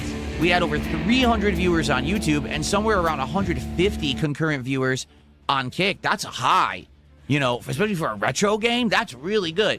I hope we can get that back today. I don't know if we will. Okay. But that would be awesome to keep that level of attendance for a retro playthrough. Support wasn't great, but wasn't bad. I would have liked to see more support for the return of a game that had this much attendance on it, but I can't make people support. Maybe it was just a slow day. I don't know. We'll see how it goes today. I am hoping that today we'll get a little bit more support. If you like Resident Evil Code Veronica X, you're in the right place. We're playing it 2 days in a row. You're in the right Please support place. Today's stream, okay? Let's get some rallying for the classics that you guys wanted me to go back to. Only the second playthrough I'm ever doing of this game to prepare for next year's remake. Let's get some rallying for the classics. Bacon already. Now, there's 2 other games that we're trying. I'm going to talk about them in a sec, but I want to do shout-outs because there's a couple contributions that have come in. Shout-outs. And I want to say hello to a few more people. Particularly, good morning to Game Boy, how you doing? Tub-Tubs, how you doing? Copper Chef, how you doing? Tommy Versetti, I think I said what's up to you already. We got Rupert. Who else do we got? A few others coming in. Dale, how y'all doing? What's up? Shout-outs. First of all, Squirrel Support gifted a membership. So let's get that up on the leaderboard. Thank you, Squirrel Surfer, for the first contribution of the day. $3 is much appreciated. We also have a couple of tips. There's a $2 tip from Slayer. Slayer starting off tipping today with $2. So thank you to Slayer for that. And he says, thank you, Be More Righteous. We'll shout that out in a second. I appreciate that. Be More Righteous. Thank you. Slayer says, I had just watched a YouTuber who I followed for a while. They ended up doing a full playthrough of 007 First Light. In my opinion, the story is good, and there are some twists after where you stopped, but the gameplay is okay with action, gadgets, and stealth like Metal Gear Solid. Oh, by the way, Be More Righteous gifted us up to Mad TV. Let's flex for Mad TV, everyone. Yeah. Flex for Mad TV. Very nice. Cringe. Actually, my workouts resumed tonight. I had a couple days off there, but my workouts are resuming tonight, so I got to get back to the pump tonight. Very Back nice. to the So pump. here's the thing, Slayer. It seems like 007 First Back Light to the is pump. a game that people are divided on. There's quite a few people who really bought into hype and really liked it. Particularly, there's a lot of bigger YouTubers who claimed it's like Game of the Year material. And then there's some who said, it's just okay. I'm of the realm that it's just okay. Like, I'm not going to say, 007 First Light is a terrible piece of dog shit. It's not. It's fine. It plays fine. The graphics are good. But for me, I played it, 5-6 hours? I was bored, man. Like, there was absolutely nothing in that game that was holding my interest. The story was boring. The gameplay was mid at best. It has been done so much better in many other games. And maybe it's just because we haven't had this stealth kind of game in many years that people were liking it. But not me. And I'm not, you know me, I'm not going to stick around and play a game that I'm not finding interesting. And particularly, the audience didn't find it interesting. Everyone was bored when I was playing it, man, you know? And I really do feel like a lot of it these days is all about the hype. If there's an audience that buys in the hype and there's creators that hype a game, all of a sudden people will have this really big inflated idea of what a game is. Same thing happened with Crimson Desert, man. You know me. I just don't understand why so many people are just, so in love with Crimson Desert when there's just a bunch of boring shit. But people are. I mean, today I think the criteria is different. What's it wrong used to with be back Crimson in the Desert, day dude? when you played a big, high-profile AAA style game. You were looking for best-in-class stuff. This is the best I've ever had this, right? This is an amazing story, groundbreaking graphics, awesome stealth gameplay, right? None of that is in 007. Like, none of it. So why would I say I'm, in love with the game and I want to keep playing it? I don't, It's just not that good. And I'm honest about it. Everyone has different tastes, okay? To be honest, everyone does, and that's okay. If you like 007, more power to you. I'm looking for something better. I'm bored. So that's why I moved on. And one thing I will say, okay? Here is how you truly judge the quality of a game. Ready? Is anyone talking about it a month later? Right, right. Are you aware 007 First Light came out about a month ago? Okay? Is anyone talking about it right now? No. You are, because you said you just finished watching someone playing. Outside of that, yeah, no one's talking about it. It means no one at all. It's as if the game because never he doesn't existed. see tweets about it. The buzz is done. People have already moved on. Because and he doesn't see a tweet about it. No one gives a shit. Will people even remember it at the end of the year? Probably not. Okay? What? Compare that with last year's Expedition 33. That was a game that people talked about literally all year and never stopped talking about. That's why it was Game of the Year. I rest my case. Same thing with the game. Forza Horizon 6. For 1 week, everyone talked about Forza Horizon 6. Now it's like they never released. No one cares. Why? Because it was based solely on hype around the release window, the marketing, and creators that were pushing it. And then everyone dropped it. No one even beat it. No one finished it. They just played it for a few days and stopped playing it. That's how the industry seems to be these days. Okay. Everyone hypes a game, rushes, plays it for 2 days, and drops it and never talks about it again. That's just not the kind of game that I'm really looking for. You know what I mean? Anyway, thank you for the tip, and I appreciate that, Slayer. I appreciate the input. I received a $2.22 tip from a disgusting name I'm not going to repeat. And this says, I would love a Sonic Adventure remake. Thoughts? I would like another game in the style of Sonic Adventure. I don't know if I would necessarily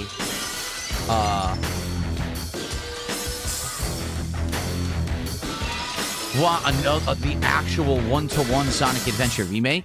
You know what I mean? Like, maybe if they remade it as a new game with new elements, or they made a game in the same vein. But I don't know if I want to play the exact game just with, modernized graphics. You know what I mean? Okay, thank you for that. That's our biggest tip of the day. Disgusting name. Money. Be More Righteous gifted 2 subs over on Kick. Thank you so much, Be More Righteous, for 2 subs. I appreciate that. That's our first Kick support of the day. Don't want big ups.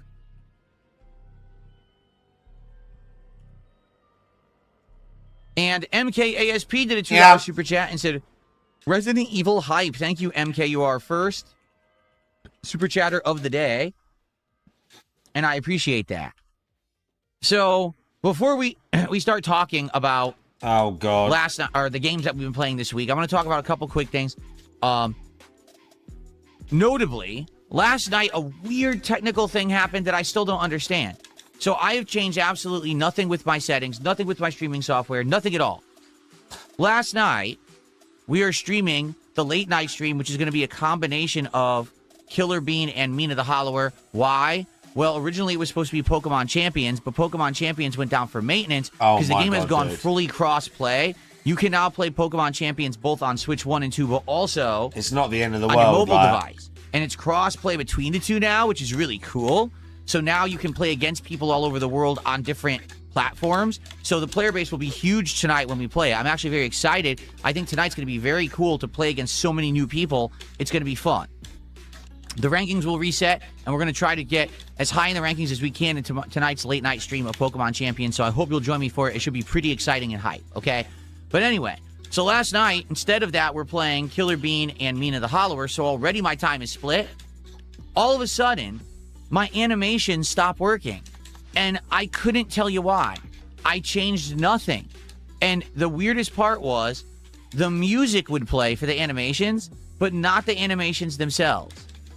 So I don't know if this was just the thing where the site broke or whatever, but the weirdest part was I turned on the animations for the DSP Reacts channel, which I barely use, and those work. So I have no idea what happened. And I ended up wasting over a half an hour trying to mess with this stupid thing to get it to work. And eventually what all I did is I made a whole new... Half an hour? Input for like a browser input for OBS. That's the software I use, Open Broadcasting Software. I made a new browser plugin screen, and I just added the same exact line of code that I use now. It took him for half my an pop-up, hour and of then it started pissing working. around. But I didn't change anything. Really? Very frustrating. Technology can be frustrating.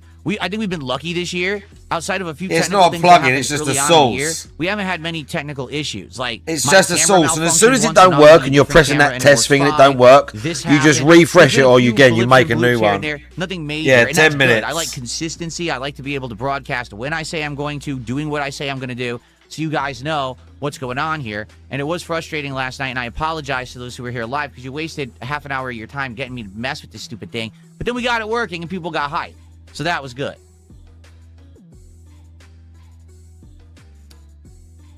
Okay.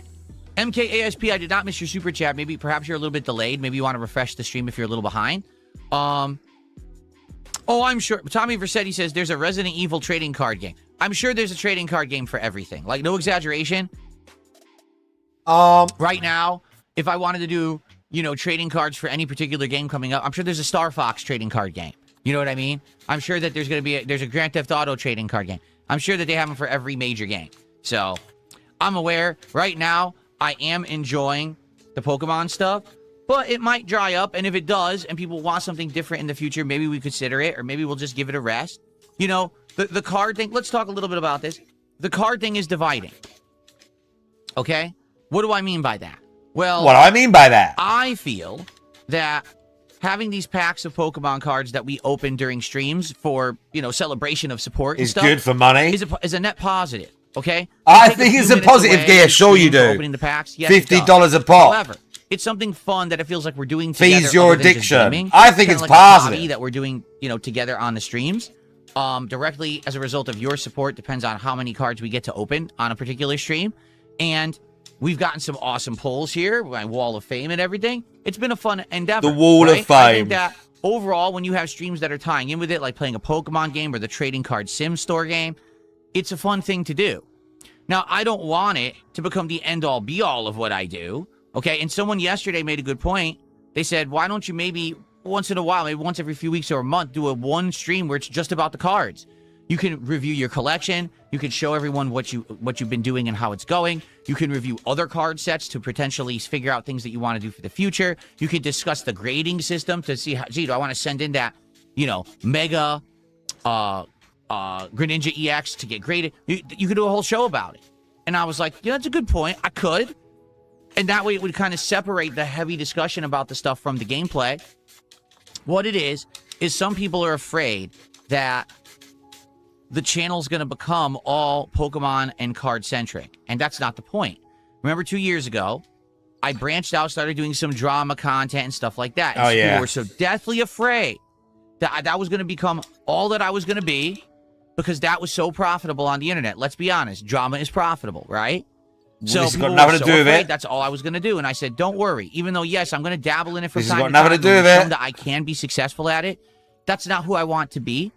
Every once in a while, if I want to bring it up, I can, but that's not all I'm going to do. Here we are 2 years later. Am I doing drama content every day? No, absolutely not. I do every once in a while balance it in with my content, but that's not the end-all be-all of who I am, even though I do feel if I had focused on it, I would have been very successful. I would have been in a very different place than I am today, and I would have been, quite frankly, making insanely different content than what I want to do, okay? But I'm not. I'm not going to fall down that slippery slope of, oh, it's all about views, it's all about popularity and money. I'm not Yeah, gonna do you'd it. never do that. Right now, if I were to buy That's into why the he's hype of that's the why you're milking collections this that are going Pokemon on, thing so you know, hard, because you're not everything about right views now or money. is at an all-time high value for collectors, right? I could go all in and say, you know what? Now I'm going to start doing all exclusive content that's going to be, you know, all different cards. Not only will I do Pokemon, I'll do Magic, and I'll do other card sets, and then I'll start collecting other things, and the whole channel will be a collection channel, right? We could do that. Yeah, gone to one extreme, great. I don't want to do that. I want it to be part of my content, not all of it, okay? It's supplementary, okay? So, it's been going well. This week, we started off very strong. The first 2 days, Sunday and Monday, we opened 10 packs a day. That's crazy. That's a lot of support. What? That's a lot of people who wanted to see the Pokemon stuff. Why would you okay? say that? Yesterday, it definitely slowed down. We opened 4 packs. Still good, but nowhere near as crazy as the 10-pack momentum. So at this point, we've opened 24 packs out of the 36. There's 12 packs left in the perfect order box. And we're getting to the end. So within the next couple of days, we might wrap up. We might even finish that box within a day, depending on support, okay? Remember how it works. If anyone does a $50 contribution... Remember how it works like automatically it's will been open a pack. days. Then there's milestones. If we hit $100 of support on any particular Milestones. team, I'll open a pack. Goals, 50, you we'll open a mean? pack. So there's that. And then on special streams, like tonight we're doing Pokemon Champions. You mean Well, in goals. celebration that it is a Pokemon stream, I'm just going to open a pack no matter what. Okay? So, dependent on that and how it goes, we'll see how many packs I open over the next couple of days. I have the next box ready. I wanted to have it early, so I got it early. Right now, there is hype around it. If hype dies down, then we won't keep doing this, okay? But I got another box because you guys have been so supportive. Now, do we want to talk about it, or do we want to move on and have it be a surprise? Because we can have it be a surprise. I don't need to tell you what the next box is. He's What I will doing tell this. you He's is this, fishing for okay? $50 now. What I will tell you is this. We're It's fishing. a whole new set. We haven't touched it yet. You guys haven't even seen it. Okay? That's what I'll say.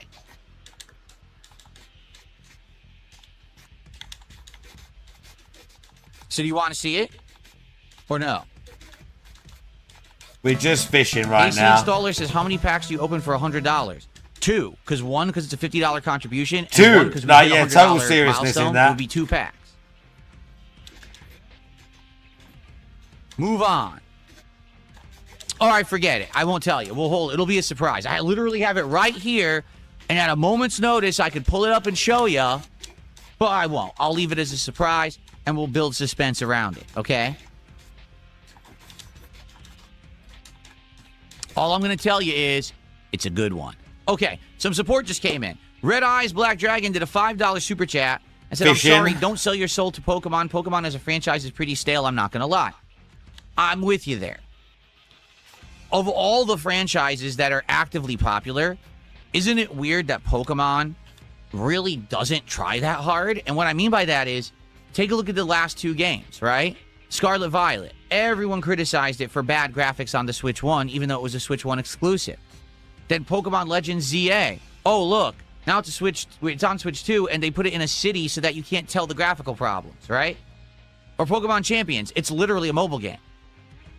So I'm with you. The thing is, Pokemon is the most profitable franchise in history of everything ever. It has made the most money. It has made the most people, into a fan base. It's crazy how popular Pokemon is. I literally think with the collection craze that's going on right now, all the collectibles that are exploding in value, that's why Pokemon cards are so prominent. Because Pokemon is prominent, right? That's why I feel it's blown up the way it has. I'm with you. I don't want all my content to become Pokemon. Okay, I don't. And it's not going to. Particularly right now, we're in summertime. Sounds like it official is. Summer here in the Pacific Northwest. There's not a lot going on in gaming. Things are going to pick up with other games, particularly in July and August. There's going to be less Pokemon content. Okay, I promise you that. It's not going to be Pokemon Mania all the time. Just there's not much going on right now. Okay? So thank you to Red Eyes Black Dragon for $5. That's our biggest super chat of the day.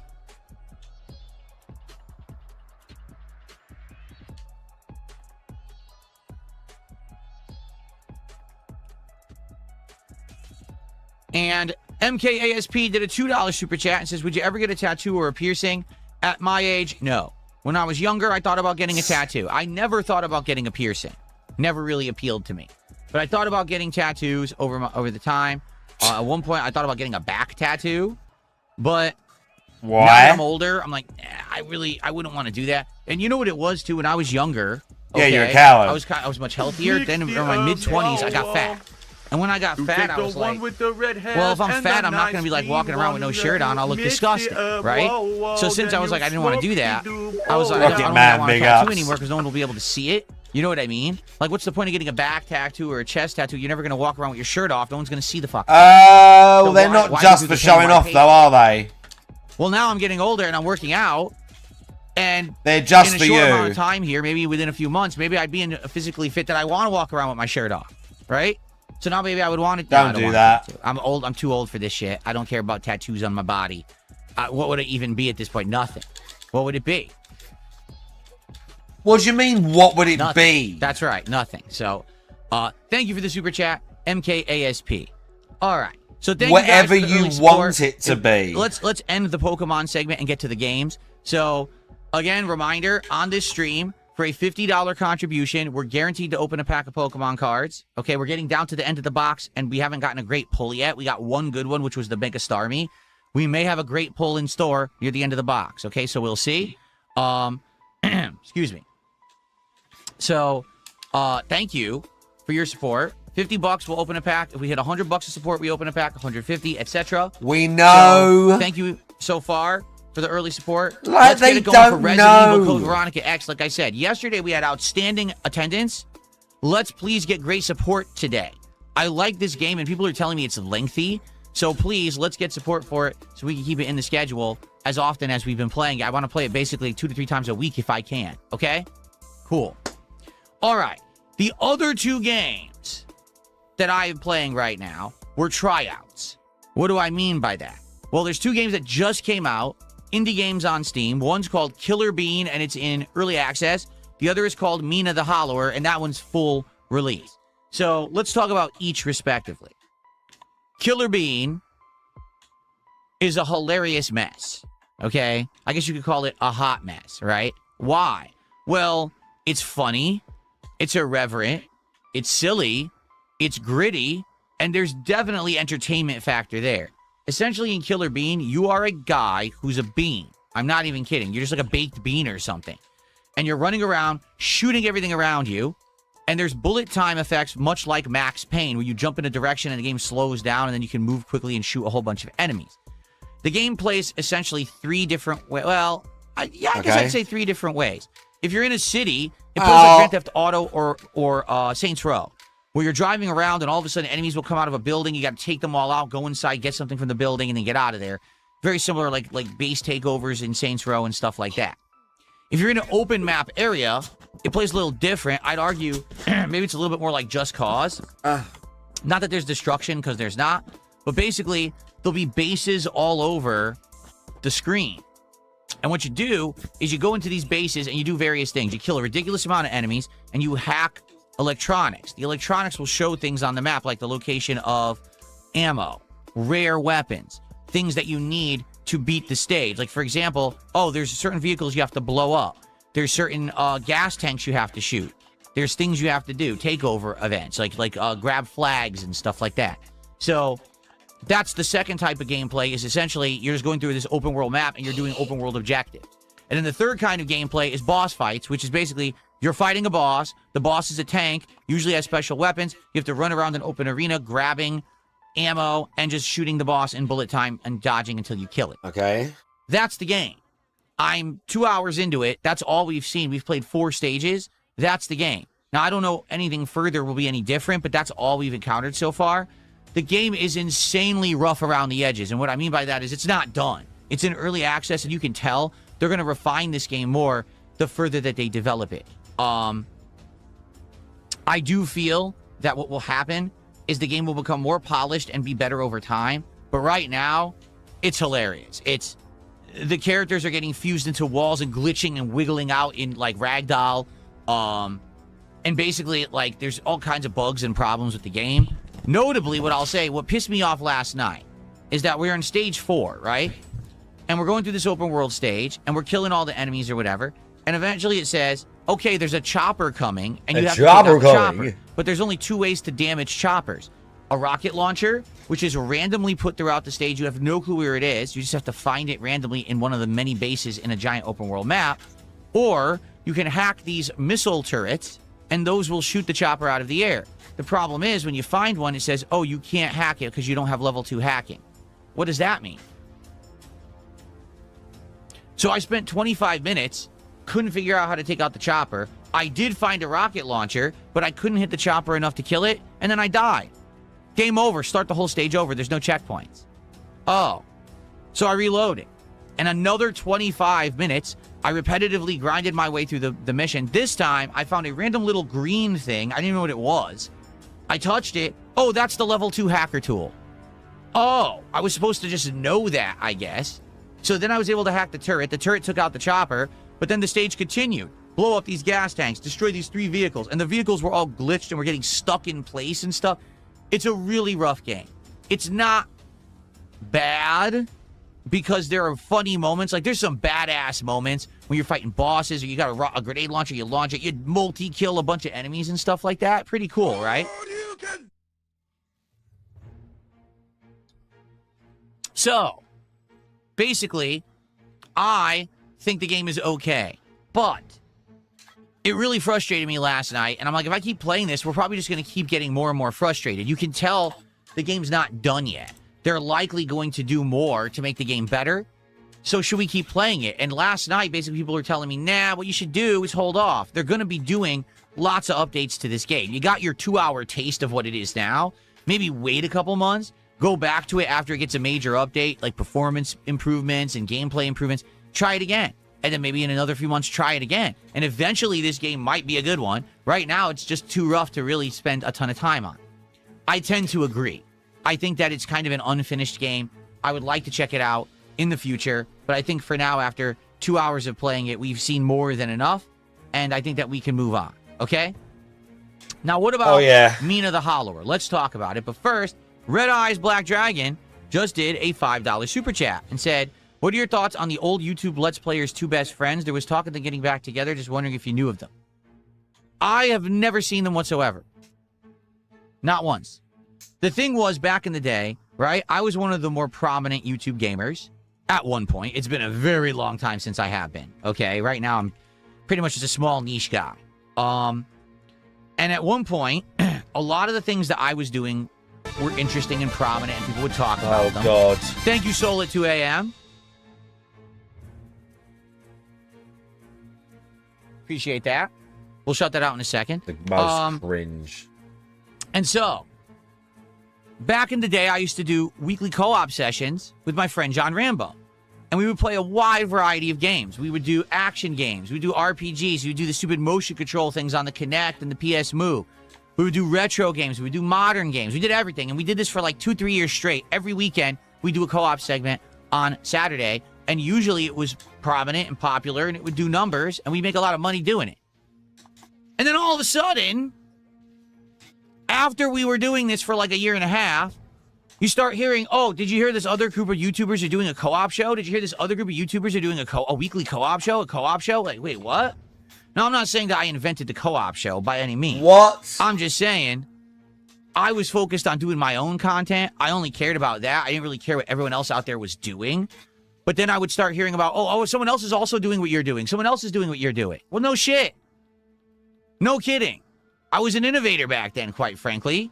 No one wants to admit it today because now everyone just wants to talk about lolcow status. But a lot of stuff that I did back in the day, people kind of saw and were inspired and kind of bit off of it and did their own thing. So I've never seen two best friends play. I've heard that it's great and people really loved the show and they were sad when it ended. Good. That's a good thing. I hope that if they come back that they do well. I don't know anything about them. I've literally never seen their show. I'm not going to sit here and say, oh, it's good, it's bad. I'm not going to say I'm jealous that they were popular because I know that they were very popular at one point. Why would you say and that? Honestly, I just don't really care. Okay? But in truth, the reason that I don't know about them is because I was always a very work-oriented guy focused on my content and what I was doing. Yeah. And I didn't really pay attention to what everyone else was doing around me. I just didn't really care. Work-oriented. So I knew that there were other people that were popping up that were doing similar things to what I was doing, and they were becoming popular, and I was kind of... I was always a work-oriented guy. I just didn't give a shit. I just focused on my own stuff. So I've literally never seen them do anything, so I can't comment if I would like it or not, because I never watched it. So there you go. Soul at 2 a.m. There you go. The $2 super chat says, can we get a I like the game emote for YouTube? You mean just a general text that says, I like the game? I mean, let me put it this way. We can add and subtract emotes on YouTube, but we can't get more. What I mean is we've hit the limit. There's no way that I can unlock more emote slots unless I get like thousands of members, which I'm never going to get. There's no way to unlock any more emote slots on my YouTube channel. So basically, we'd have to replace something. So I could make an emote that says, I like the game, but the question is, what emote gets the chop? What are we getting rid of? You see, that's why I don't really think about adding new emotes too often. The last one that I added was the flex emote because people were requesting it.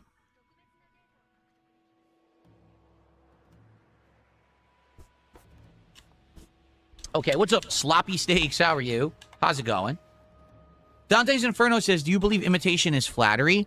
I believe imitation, at the very least, proves that people know you're doing something right. I don't think there's ever anyone who's outright tried to carbon copy me. Okay? I don't think anyone's just said, let's just completely copy what Phil's doing. What's happened is people, I think, over the years got inspired by things that I did and then tried to do their own version of it, and a lot of them went on to big success. You'd be shocked if I told you the laundry list of YouTubers who talked to me behind the scenes over the years about YouTube shit back when they were small, and then they blew up, and now they're way bigger than me. There's a ton of them, okay? But, you know, that's fine. There's nothing wrong with that. I'm not jealous. I've always done my own thing, and I'm happy with where I am right now, so I don't really care. Thank God I'm in a good position right now, or else I might have sour grapes about it. Yeah, obviously, when you know that people took things that you were doing and you were innovating back then, and then they went off and did their own things and got successful, you know, obviously, there's the case. The thing is, they're never going to say that. They're never going to... There's very few, in fact, out of all the years... I think that these creators have gone on to do stuff. The only groups that have directly admitted, I believe that once PewDiePie, way back in the day, was doing his own content when he was early on, and he was admitting that he watched my content. Like, he outright was referencing me in his content, saying, that guy looks like DSP. Oh, that's something DSP would say. So you know that he was watching my stuff back then, but when he was just starting to take off and make his own stuff. Oh, yeah? And the one group that directly actually gave me credit was the Creatures. They outright said, yeah, we actually watch. We're fans of DSP. We watched his stuff, and he inspired us to start making our own content. No one gives a fuck. But outside of that, you're never going to hear anyone admit it, because if they do, then they get made fun of because I'm a lolcow. Like, for example, from what I'm to understand, recently in the Street Fighter community, the player Punk was on a stream and actually said, yeah, back in the day, I used to watch DSP's Street Fighter 4 content, and it was good. It was funny. It was educational. I really liked it. And everyone gave him shit for it. Everyone was making fun of him. Why would you watch DSP and everything? And he was like, no, you got to understand, back in the day, he actually was prominent. He was popular. People liked him in the Street Fighter community. He didn't say it like that for a start. And he stood out. And Punk he was like don't sound like that for a start. So a lot of people gave him shit, but he still made the content and said, fuck you to everyone. And he's like, it kind of inspired me back then to get into Street Fighter. Yeah, and sure. Everyone made fun of him. It's fucked up, right? So that's what I mean. No one's going to talk like that because then they're going to get made fun of because, oh, Phil's lolcow status, even though you can't erase history. Yeah, I really was influential back in the day. No Cap did a $2 super chat and said, Steve is dying. I have no idea what that means, No Cap, but thank you for $2. I appreciate that. Hopefully you can save him before he dies. And Aiden Drabonsky just did a $10 super chat. And he says, Phil, I was introduced to you recently from the Detractor side of things, but I'm a fan now. I've been binging your older Let's Play video on demands. They're very interesting. All right, well, thank you, Aiden. I appreciate that.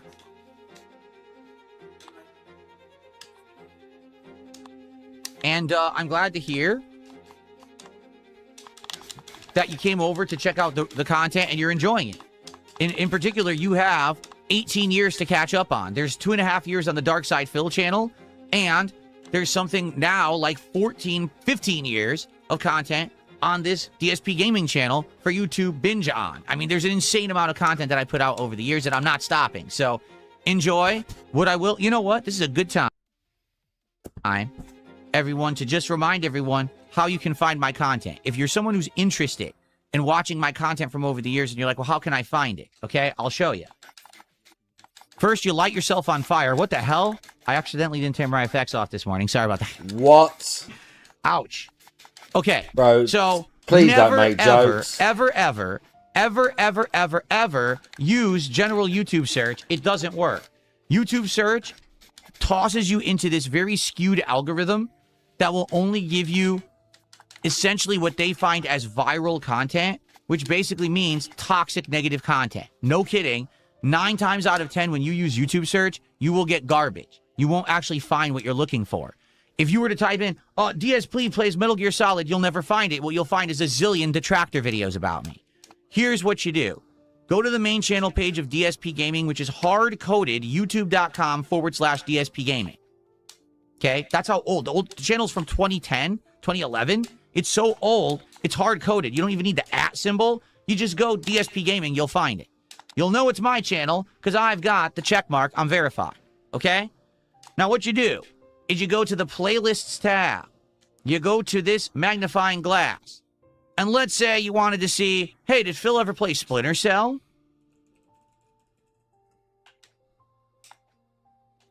Splinter Cell Blacklist playthrough. Here it is. And your answer is, I've only ever played Splinter Cell once on this channel, Splinter Cell Blacklist. If you go to my original channel, Dark Side Phil, which is super old archived, there may be another Splinter Cell playthrough over there, but this is the only one that I fully played on the channel. When's it from? 2013. Wow. You see, this is how you find content on my channel. You can't find it anywhere else. If you actually try to find content anywhere else, you won't find it. It'll just error out or give you detractor crap. You'll never find the original content. You'll get garbage. So don't actually look for that. Do it here, how I just showed you from the playlist tab, and you'll find everything. And there is a treasure trove of content to watch. So much of it from over the years. You should really enjoy yourself. So thank you to Aiden for the super chat. He's doing it to me again. Let's see here. Every time. Someone took $2, said, I hear you preface a lot of things with, I've been on YouTube for 18 years to prove a point. Do you think you're an innovator because of that? An innovator because I've been around for 18 years? I was an innovator because I was the person who made impromptu commentary Let's Plays popular on YouTube. Oh, yeah? Period. There were people who were doing Let's Plays and playthroughs before me. Pancake Mix, big They ups. did not become notably popular until I did them. Everyone on YouTube was a guru. What I mean by that is they were a specialist. They only played Call of Duty. They only played Minecraft. They only did this one style of game. Brothers! I was the guy who was a jack of all trades, master of none. Insane. Insane variety of games. Did impromptu commentary over all of them, and everyone liked everything I did. I made playthroughs popular on YouTube, and then everyone did them. Period. There's no actual anything else to say about it. Okay? Seriously, there's just nothing. You can't contest it. The history is there. You can go back and find out for yourself. It's all there. I never deleted any videos. It's all still there. You can see I was the one getting popularity doing it, and then everyone else bit off of me and said, we want to do it too, and did it in their own special way, and that's fine. That's how it works. Everyone sees an idea, and then they run with it and do their own thing, and some people become way bigger than you. That's what happens, okay? So there you go.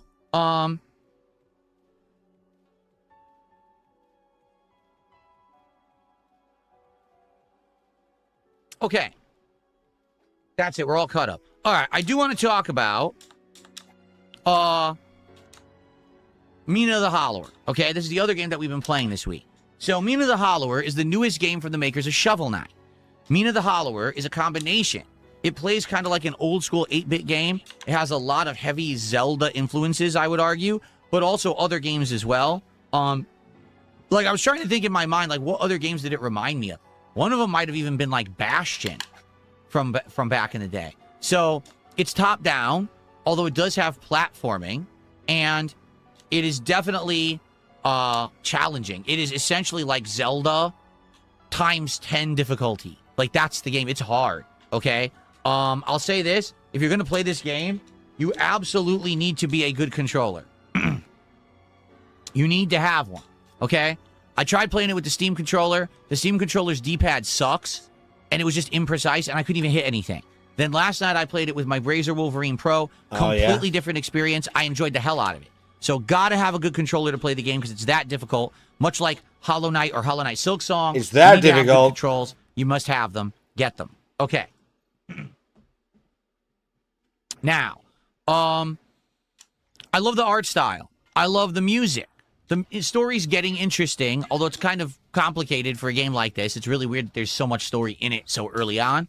I'm only around 2 hours in, and I fought 2 bosses. The first boss whooped my ass, but I couldn't really control the game properly. Once I swapped to the better controller, I beat the second boss on the first try, and the second boss was much harder than the first. So I like how there's this mechanic where you can jump and then go under the ground like Bugs Bunny and burrow around. So you can go under, you can go over things. There's a lot of interesting platforming and exploration mechanics. There's hidden items on every screen. There's puzzles everywhere around you. There's an incredible amount of complexity to the game. Even though on face value it doesn't look that way, it is very much one of the most complex games I've played in the last few years. The more I play, the more it grows on me. Okay? Last night, I only got to play it for around 45, 50 minutes. I was craving more, and I was out of time. The audience seems to like the game, and they want to see me play it for real rather than just these 1 hour snippets. Okay? So, I was craving more. Week, I will do a late night stream of Mina the Hollower, and we're going to see if it works. If we get people showing up and attending and supporting, I will actually seriously consider playing the game at length. Now, I've heard the game is very long. People are like, it could be upwards of 25 hours long. Damn, that's really long for an indie game like this, right? So it means I need it would people to be show a up, pretty big engage, time support. investment. So let's see how it goes next week. If people really like Mina and show up for Mina and support Mina, then I'll keep playing Mina and we'll have it in the rotation. I would not be opposed to that whatsoever because it looks great. However, understand, this is going to be a very challenging playthrough. It's a tough-ass game. Okay? There's going to be a lot of death. Chat. There's going to be a lot of rage. There's going to be a lot of suffering. But maybe I can actually, persevere and get through Mina the Hollower. I mean, if I did Silk Song, right, and original Hollow Knight, if I've played insanely difficult games like, Elden Ring, Shadow of the Erd Tree, and stuff like that, I'm pretty sure I can beat Mina the Hollower. You were handheld the whole way through. So, let's see how that goes. So, in a nutshell, we're going to continue on with Code Veronica X. Hopefully it does well today. Hopefully the support is in tandem with the attendance, and we have a great stream today. Okay? Killer Bean, for now, we're putting it on hold. I just don't feel like Killer Bean works. It's not polished enough. Maybe when they work on it more, it'll be better. So maybe we'll go back to it in the future, but for now, it's on hold. And we are going to do a serious stream of Mina the Hollower next week. We're going to see how it goes. And if it goes well, we'll seriously consider continuing and playing it further. Okay? There you go. Pokemon Champions, we're trying tonight. Tonight on the late stream, it's the first ever cross-play stream of Pokemon Champions. The full real season has now launched, and people are playing it in droves. Apparently, it's hitting numbers. People are downloading it, trying it out today. Tonight, we'll be trying to restart because all the rankings have reset. So we're gonna see how that goes. And I have my tried team to set, read. ready to go. We're gonna see if we can just turbo through and beat a whole bunch of people quickly, and see if we can get back to Ultra Ball status. You know, we went through 2 tiers. I think it was Pokeball, Great Ball. Was it Pokeball, Great Ball, Ultra Ball? So maybe we can turbo through a whole rank tonight, depending on how many wins and win streaks we get. I'm foreseeing, since there'll be so many new players, likely I'm gonna steamroll through a lot of them because I kind of know what I'm doing now, right? Now, hopefully, you guys will show up, engage, and support with Pokemon Champions tonight. We're already going to have a free unpacking of Pokemon cards, but we'll hopefully have more. And we can have that in tandem. It's the stream to do it, right? It makes sense. However, what this is going to result in, because the schedule had to shuffle around, tomorrow may be a day, if you're not into Pokemon and trading cards, you may not want to come by tomorrow. Because tomorrow we're doing a DSP morning show. We're doing Pokemon Brilliant Diamond on the first stream. TGC. And we're doing TCG Card Shop Sim on the late stream. That's a lot of cards in Pokemon all at once. I didn't want to do it that way. That day, he's in the it just screw. happened to fall that way because we had to change the schedule around. And I know there's people who aren't liking this content and are like, oh, man, don't worry, because Friday will not be all overload. Friday will either be Resident Evil or Pokemon on the first stream, and then Friday Night Fights Classic Street Fighter on the late stream to end the week. So it will not be all the card stuff, okay? But it just sucks that tomorrow, yes, it landed that way. It doesn't suck if you like it. If you're into the cards, you're into Pokemon, you're going to have a blast, but not everyone's into it, okay?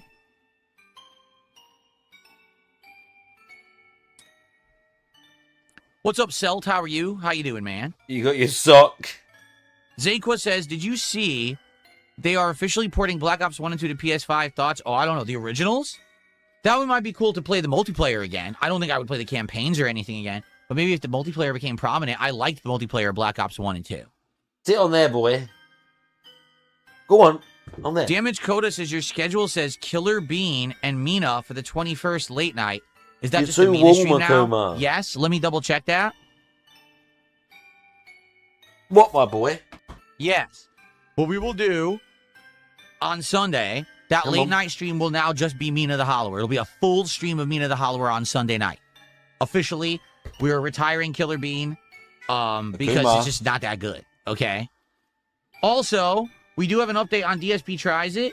So, we will be doing Wendy's next week. Wendy's has a new Minions and Monsters tie-in collab meal. So we're going to get the Spicy Chicken Edition to try the Spicy Chicken Sandwich, which apparently recently was rebooted by Wendy's because everyone complained that they had ruined it. So we'll see how that goes and see if that's any good. But also, there's this new version of the Frosty with like banana gel in it or something. So we're going to try that. So that's what we're doing next week. We're doing Wendy's for DSP Tries It, the Minions and Monsters collab meal. There you go. Okay. Let's see.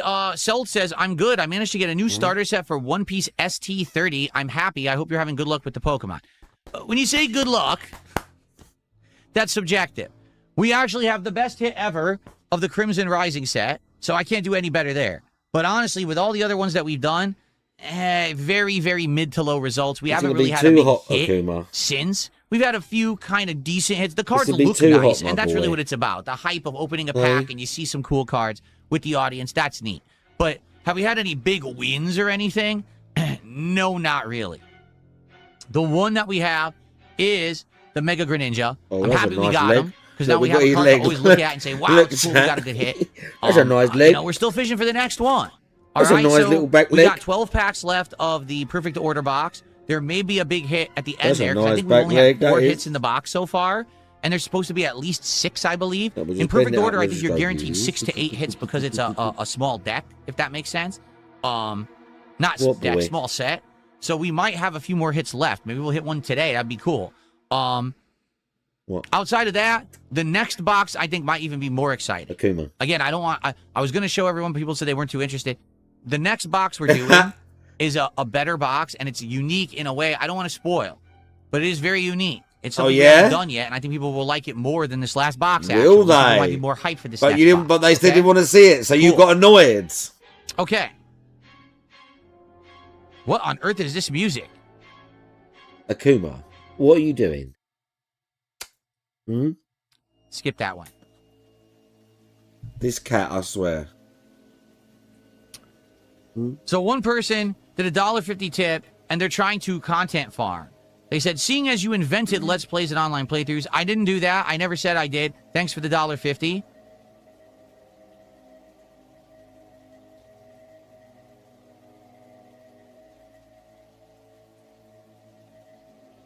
He's pre-screening it. What is he doing?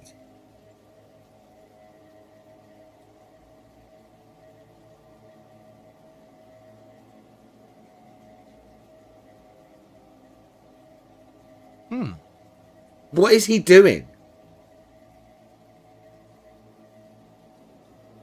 Pre-screening it.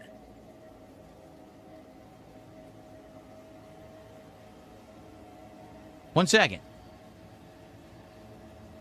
What the fuck is he doing? Checking his emails.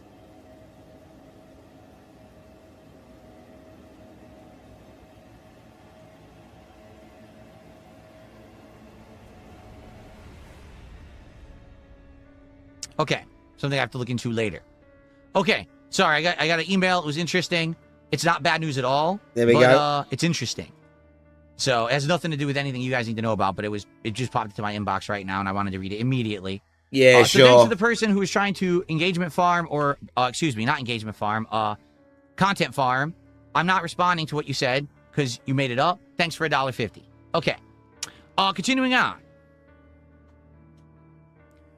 Silt says, the big hit you got is great, means you could venture for other sets. My luck hasn't been kind to me, but Friday I hope that my luck changes. Yeah, I mean, basically I got the best card in the Crimson Rising box. And I'm like, not Crimson Rising, Chaos Rising box, excuse me. And since I got the best hit, it's like, I could go for it again. I could do more. And I did. I ended up getting another box of it, and then I got nothing. So it's like, is it worth it to try to get the second, third, Now you got fourth card? nothing. You already got the best one. Let's move on and do other sets, and that's what we've been doing. Then I got nothing. Sylvania says, I got the honey pepper pimento sandwich last night from Chick-fil-A. Thanks for the review. It's good, but definitely not as good as the Jalapeno Ranch Club, which sadly isn't available anymore. Exactly. The Jalapeno Ranch Club last year was literally the best chicken sandwich I've ever had. The pimento one is good, but not as good. I'm disappointed that they don't have the old one. I wonder why they got rid of it when it was so good. Okay.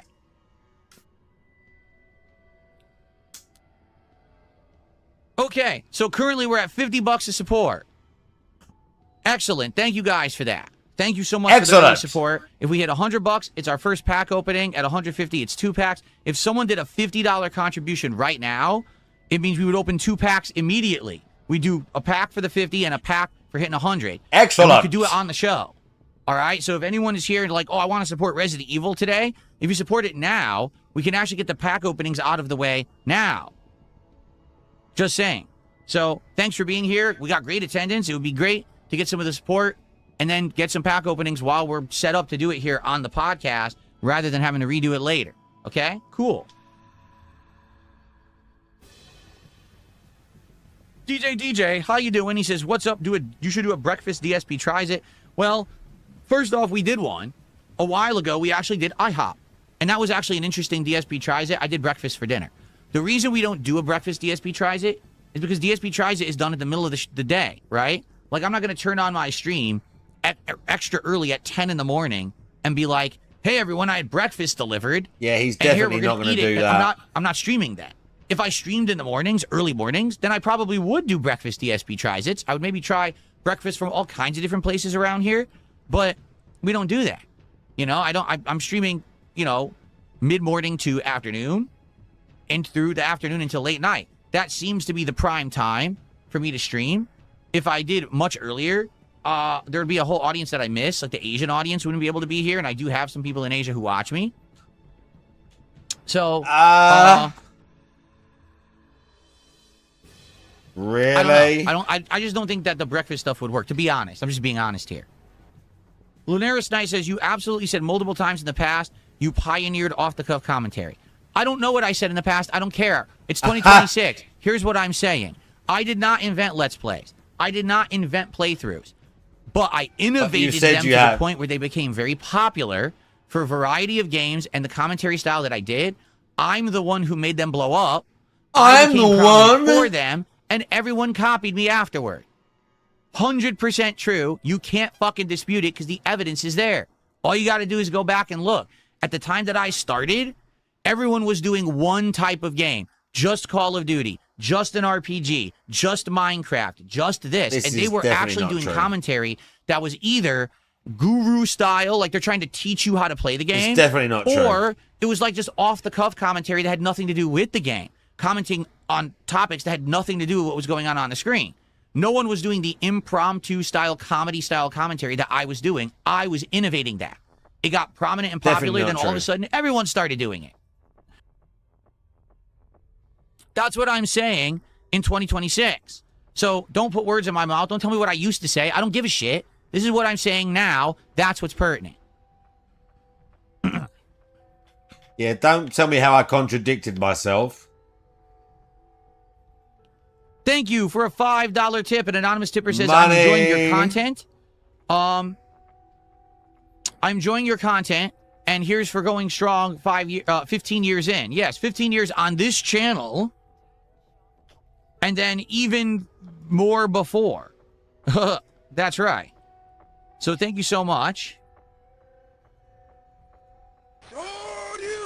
For $5. I appreciate that. So it's an anonymous $5 tip. Of course. I did not mean to do that. We're now up to $55 of support, everybody. And climbing. Thank you so much. Remember, guys? One pack at 100, another pack at 150. If we get multiple packs, I'll do them at the end of this stream, and we'll open the new box. Would I say Wings was an innovator of the Call of Duty gameplay streams? See, I don't know about Wings' early content. I never watched it. From what I'm to understand, yeah, he was there at the beginning when people were starting to do Call of Duty commentaries. His style, though, wasn't about the game. His style was the commentary where it had nothing to do with what was going on the screen, but he would talk about topics over his gameplay, correct? And people really liked him for that.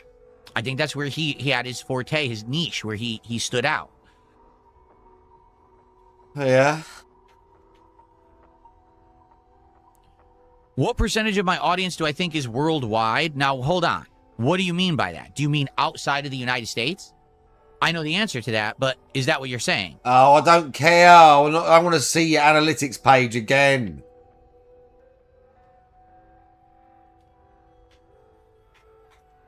I really don't care.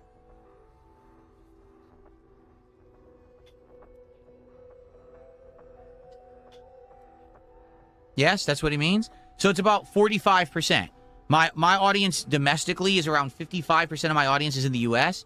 and 45% is international. It actually used to be a little more than that. It was around 45% U.S., 55% international. But over the last 5 years, it shifted to more U.S. based.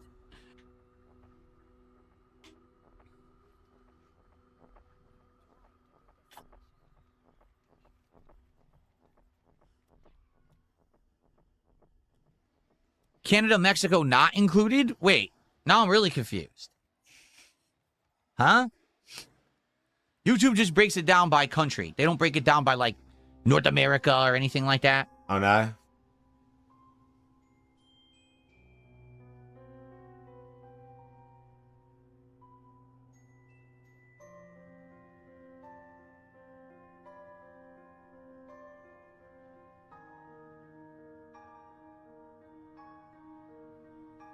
I know about the 6-7 meme.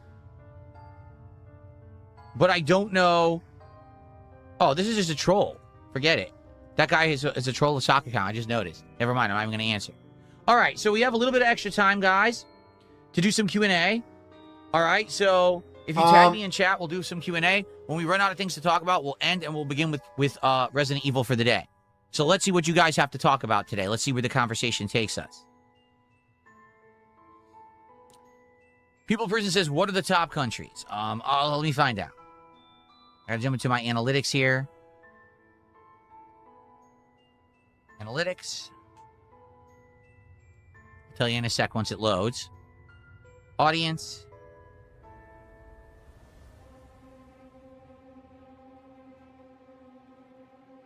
Okay. So, outside of U.S., which is top, Second is the United Kingdom. Then there's Canada. Then there's Australia, Germany, Ireland, the Netherlands, Brazil, Sweden, and Finland. That's the ranking of top, I guess, 10 countries.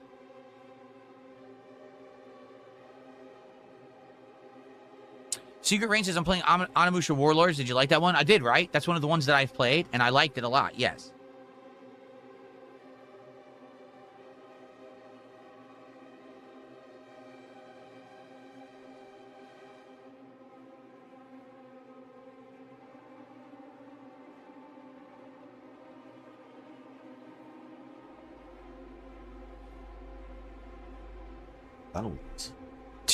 Toasty Chestnut says, I like your Pac-Man shirt, but he spelled it as pack, like pack of cards. What a cheesy pun. Thank you so much, Toasty Chestnuts. I appreciate that. Nope, India is not there in the top 10 for me. No, it is not.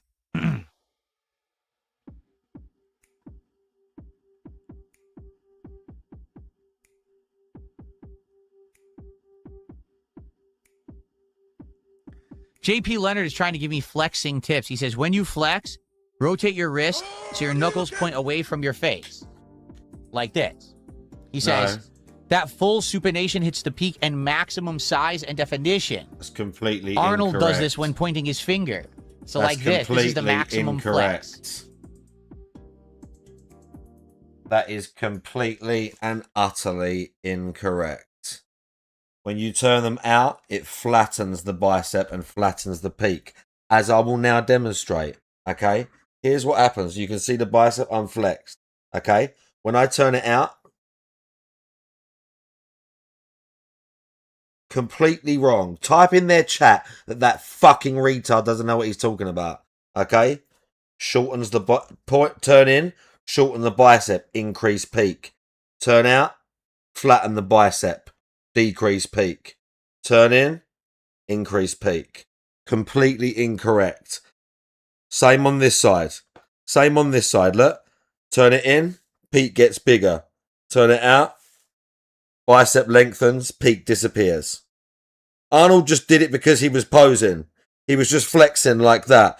Arnold was like, when like Mike Mensa does that shit, they're just doing it because they're being artistic on stage. Ladies, you'll see a lot of the ladies pose like this. They turn their hands in because it's all like, you'll see like Bob Paris or people like that. Sometimes they'll do it like that. There's a few things of, I think it's Mensa where he's like this. And his hands are open, but they're turned inwards.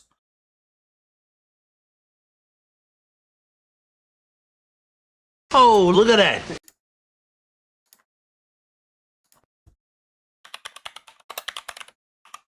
Completely incorrect. What's that one picture? No. But yeah, when they turn out, they're just basically styling. When they do that, they're styling. Because they're already enormous. You can already see their fucking giant biceps. When they turn out like that, they're styling. When they do a front double bicep, they turn...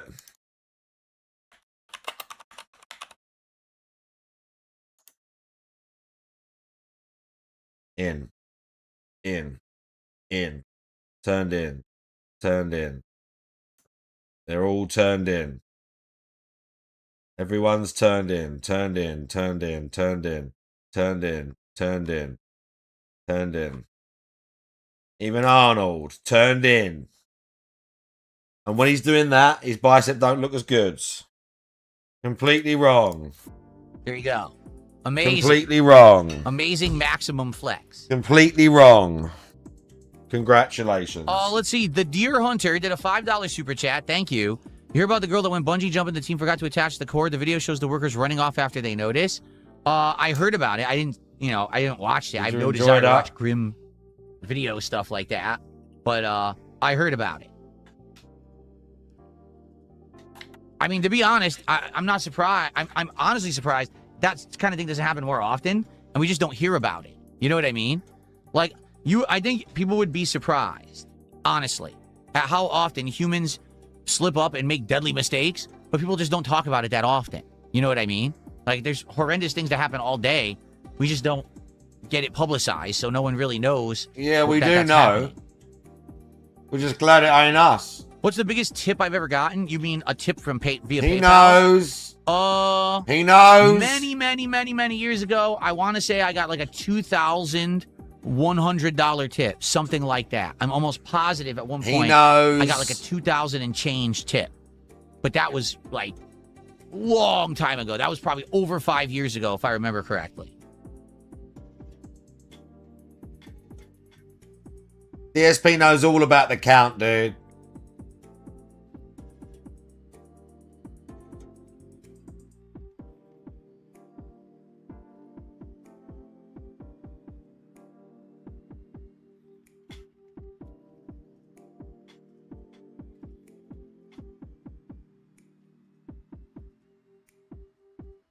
Okay.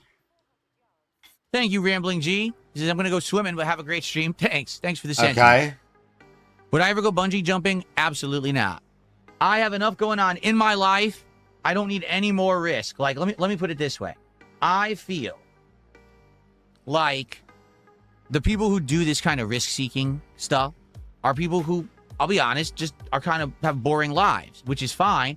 If you have a boring life and you want to have thrill-seeking, go for it. Go on every roller I don't think it's because I have boring lives. Go skydiving, right? My life is good. I don't need to be I putting think myself at that's risk. why I'm not they're bored. doing it. I'm good. I'll be honest with you. The Mad Villain says, what's the next Soulsborne game? I would think it would be this Duskbloods that's coming out for Switch 2, but we don't have any information about it yet, right? I think that would be the next one.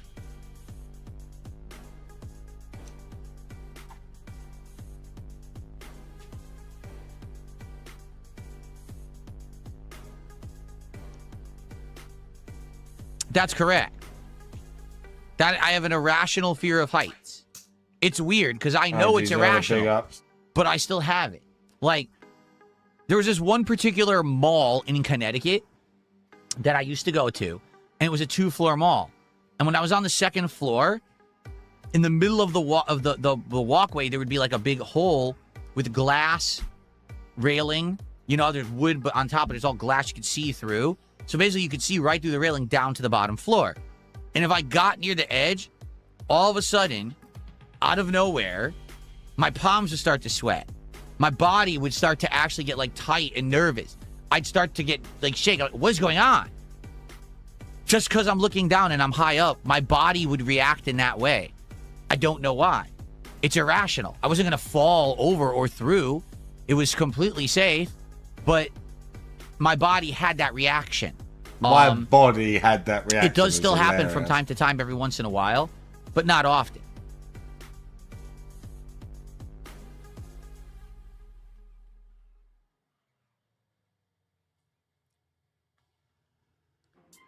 People Person says some extreme stuff is way more dangerous than others. For example, base jumping is very dangerous, but skydiving is statistically extremely safer than driving. Would you do it? No.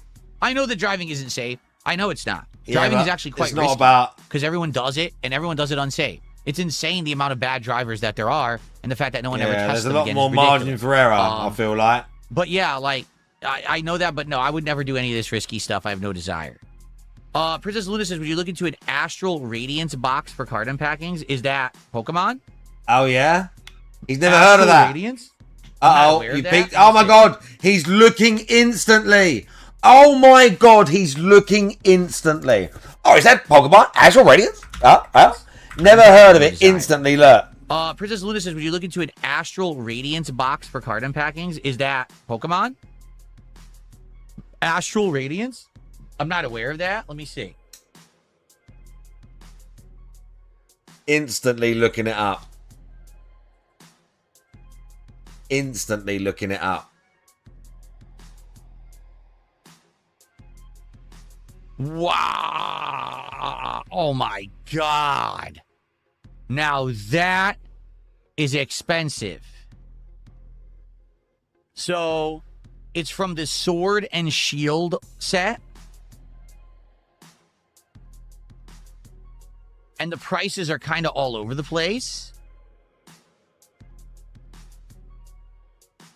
There is claiming to have a box for $500, so that would make it more expensive than the Phantasmal Flames box that we got and got absolutely nothing out of.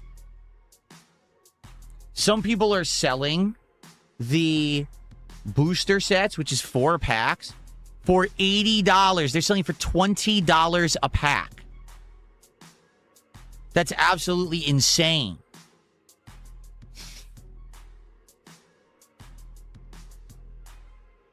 So, you know, I don't know if I would go for that. Like I said, after I did the Phantasmal Flames box, and we got basically nothing out of it. I think the most expensive card we got out of it was like $7 or $10, something like that. You know he wants it. I think we realized getting the older sets doesn't really make sense because it's such a small chance. The reason why certain boxes are very valuable is because there's an insanely small chance of getting an insanely rare high-value card.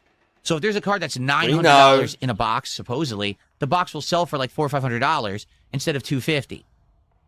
But it's stupid because the chances are you're never going to get the card. It's not like you're guaranteed to get the card, so you're paying more for it. It's gambling, right? So they're making insane profits off of gambling when you have such a low chance of getting anything out of it, you know? So in that case, I mean, that's from Sword and Shield. That's 2 entire card lines back. That's before even Scarlet Violet. I guess what I would do is try to see like what are the cards in Astral Radiance. Here, let me do something quick. Oh, okay. We're looking at it again. Good.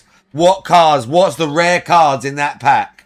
What could I get? What am I missing out on? Top 10 most valuable Pokemon cards in Astral Radiance. Let's see what their values are. $330, $850, $91, $74, $37, $8, $66, $90, $129, and $211. So think of it this way. If you were to buy the Astral Radiance box, you could get it for $500, right? Basically, the only way to even make any kind of profit on it, you have to pull 2 to 3 of the best cards. I thought it's not about the money. I thought it's your new hobby. In the same box. That's like impossible, right? Like, to give you some perspective. I thought this was his new hobby. Okay? This is my Mega Greninja EX. He's worth, right now, I don't even know, I haven't checked recently. He's probably around $350. The box of cards I bought was $250. So by getting this card, I actually made a profit on the box. You know what I'm saying? To say I'm going to spend $500 on a box of cards, then I need to get the best card in the box, the second best card in the box, the third best card in the box, and the fourth best card in the box to get a profit is kind of ridiculous. And I think that's basically where things have gone awry with this market. Is the only way that you're ever going to come out a winner is if you buy the recent box and you get the hit. Anything, if you go back in time and you buy anything from the past, it's all overpriced. So you're never going to be able to make a profit. Even if you get the best card, you're probably not going to make a profit. There's a few exceptions. There's a few boxes that have like a $1,300 card or an $1,800 card in them, and the boxes are like maybe $400 or $500. But that box doesn't seem like a very good bet. You know what I'm saying? Yeah, it's not a good enough bet. Try again. Okay, let's see here. That's exactly right. It's like playing the lottery. You've hit it on the head. That's exactly what it is. Oh, yeah, because you've never done nothing like this before. Will my cards pay for my Japan honeymoon? No.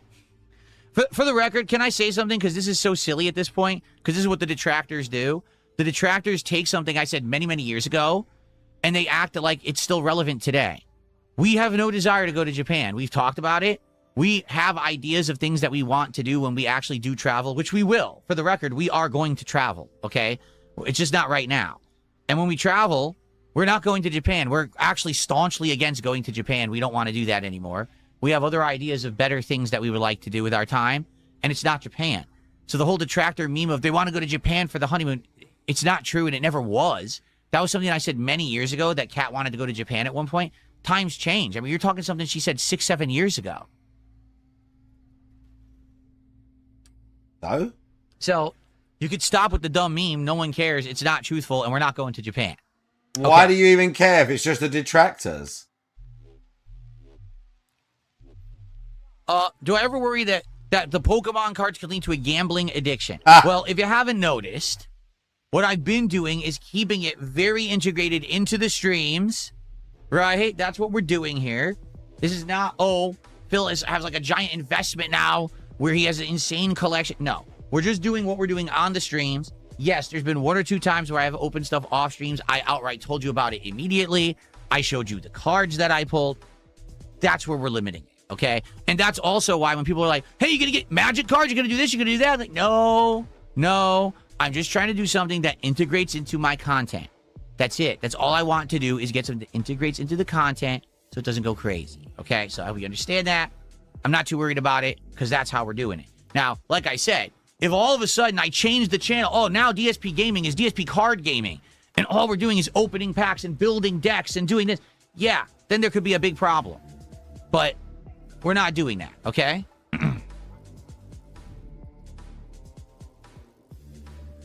Would I ever buy a rare card outright?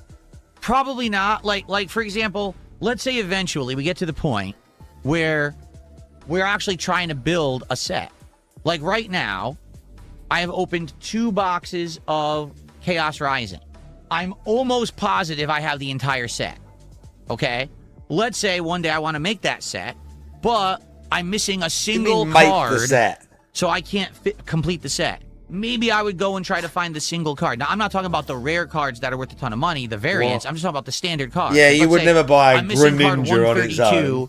You know, the second evolution of a certain Pokemon. That's the only one I'm missing. Then maybe I would go get that, right? And we do it that way. But would I ever go and buy one of the rare variant cards that's worth a lot of money? No. What's the point of doing that? For me, it's the thrill of the chase. It's the thrill of, hey, we're unpacking and look at the hit we got. That's amazing. You know, that's the fun of it. That's where you get the hit. Why is it fun to just go buy it like that? You know what I mean? Like, I'm doing it to have fun and have these cool interactive times with all of you on the stream. And to get money out if of I'm you. just buying it, then you don't have that. You know what I'm saying? I don't feel like you get it that way.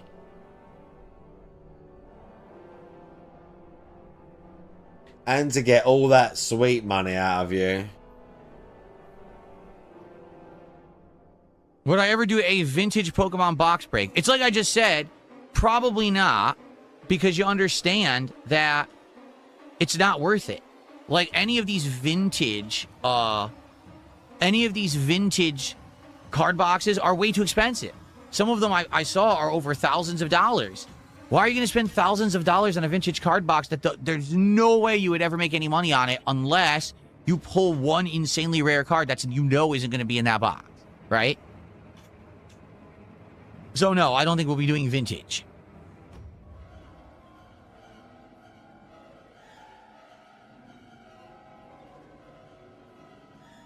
The music is scaring you? Okay, I'll change the track. Sorry that the music is terrifying you.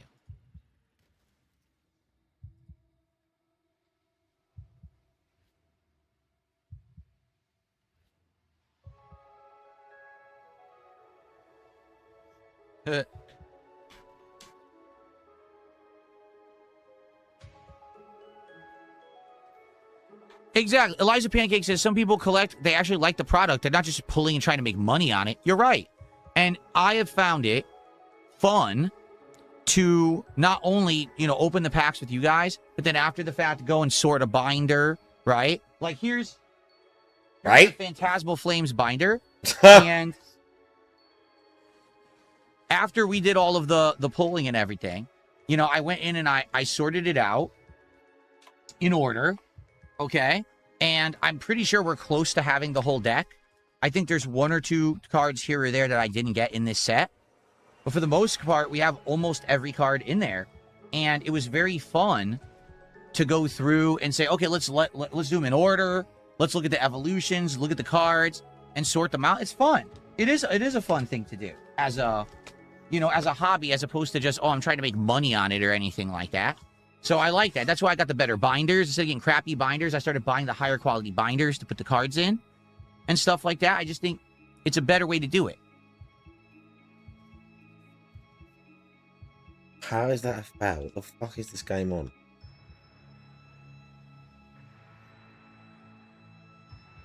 Well, Ryu and Swigo says, maybe not vintage. What about having multiple boxes and having some more expensive stuff be a higher cost for pack openings? Maybe one could be $50 or $100. Oh well, my god, that's so here's cringe. the thing. We've integrated it into the content. It seems to be working the way we're doing it. I don't think asking for more works. You know what I'm saying? Now let's go to $100 a pack for the rarer packs. I don't think that's going to happen. And again, I don't want this to become the end-all be-all of the content. I don't want people to come to DSP Gaming just because Phil's opening Pokemon cards. I want it to be a fun thing we do on the side while I'm playing games. Does that make sense? If it becomes, I want it to be well, a fun Gaming, money-making for $50 scheme you get on this the pack, for sides. $100 you get this pack. But then we have a special 2-for-1 deal today where you get this pack and this pack. Hey, Phil, aren't you playing games today? Oh, yeah, that's right. We're playing a video game, right? You see, I don't want it to be like that. So, let me put it this way. The only way that I would consider doing something like that would be if we were doing content that was card-centric, meaning it was just card stuff. Okay? That's it. If it's just card stuff, like a show just based around cards, then I would maybe consider doing something like that. But I'm not going to do something like that right now.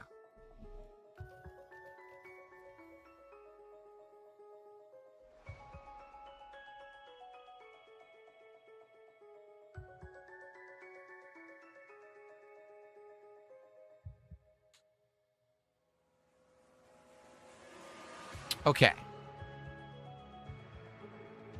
I've already said it a million times. No, I don't sell Pokemon cards. I'm never going to be like, oh, pay me for cards and I'll send them to you. We're not doing that. No. That's not the point. No, we're not doing that.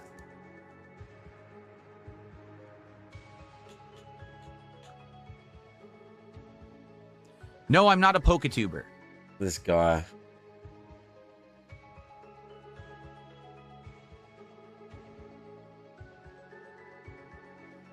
Like, literally, and he's like, oh, we're integrating it. It's just a fun thing we do on the side, and the whole thing is talking about it. Okay. Anything else you guys want to talk about? Now would be the time. If not, then we're probably going to start with Resident Evil today. Thank you, Dark Lady Goth. Dark Lady Goth complimented me on my shirt. She likes the Pac-Man. Oh, yeah?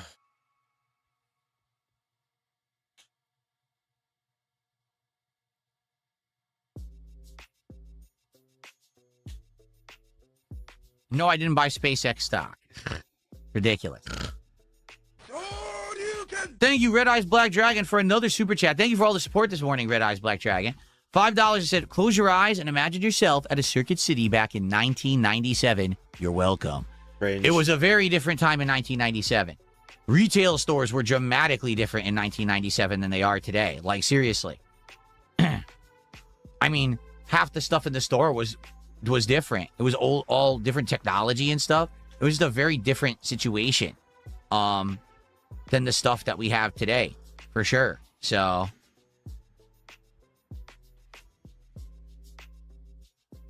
okay.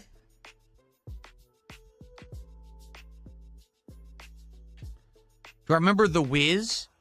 Nobody beats The Wiz. Ain't nobody gonna beat The Wiz. Yeah, nobody beats The Wiz. The Wiz was another electronics store that was around in the 80s and 90s. They mostly sold, if I remember correctly, like speaker equipment, home stereos, that kind of stuff. But they did have other things as well, other electronics.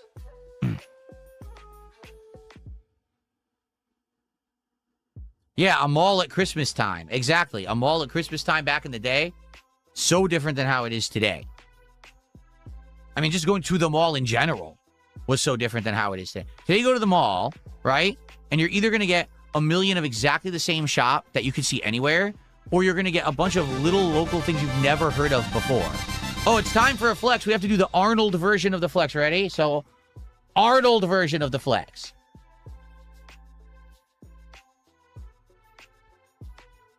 Thank you, MKASP, for $2. Says, let's get to Resident Evil. All right, thank you, MK. Thanks, you guys, for the early support. Again, hopefully, today we will have a well-supported stream of Resident Evil. Yesterday didn't go so well, so I do hope that we do better today, because, again, if this is a lengthy Resident Evil, obviously I, want it to do well. So, no, I didn't get any Pokemon cards graded Bonus Tecmo.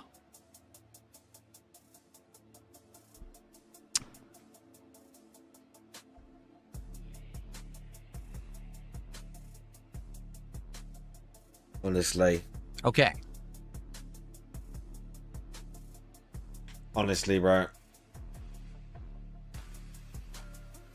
Where did I work inside of the Post Mall? The Connecticut Post Mall, as it used to be called. I used to work in the food court. Oh. I worked for a family of an Indian family who owned 2 different stores of Everything Yogurt and Salad Cafe, which was a health food chain back then, which was frozen yogurt, salads, panini sandwiches, and considered healthy fast food. So I primarily worked in the Trumbull Mall, but then sometimes I would work for them out at the Connecticut Post Mall, which was in Milford. So I would work at 2 different malls for them and alternate between the stores. Right. Do the most muscular where he goes. No, I've never like kicked that, a pigeon. That's horrible. and you look like Jade. Okay. That'd be preferable. What is the difference between a highway and a freeway? A highway is high, and a freeway is free. I believe that the difference, the highway is elevated. It's built on an elevated area to go over things like hills and stuff, so it's meant to be above other roads, while a freeway is still like an expressway where you go fast, but it's usually on regular ground level. But I could be wrong. I think that's why they called them a highway, to distinctly differentiate between. I have no idea if that's true because I'm not American.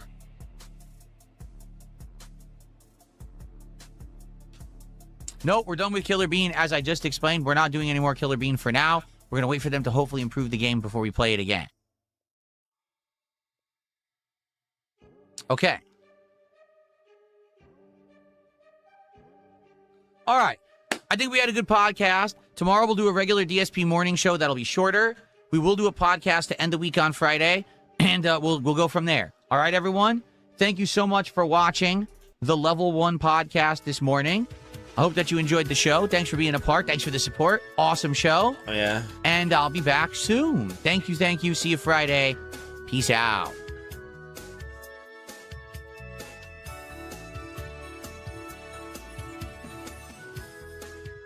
Okay. So, let's get set up. I'm not going to go on a break. We're going to play for about an hour. And then I'm going to go on my break. And then I'm going to come back and play for another 2 hours. So we're going to get around 3 hours here. Okay?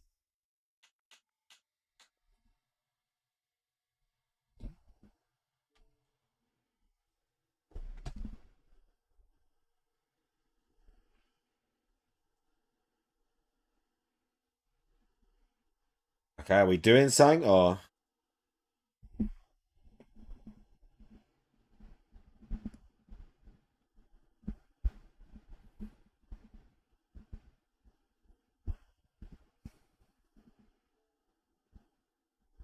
All right. You guys ready?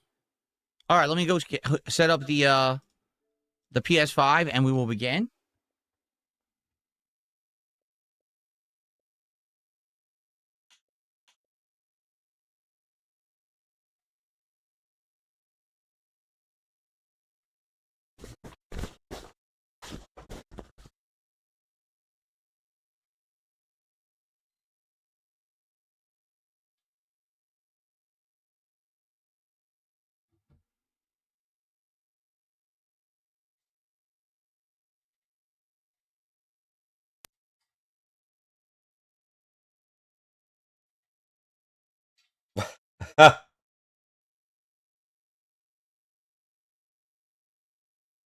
Couldn't do this beforehand, no.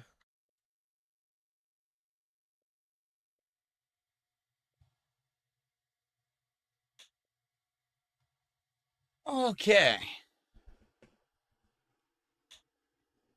No?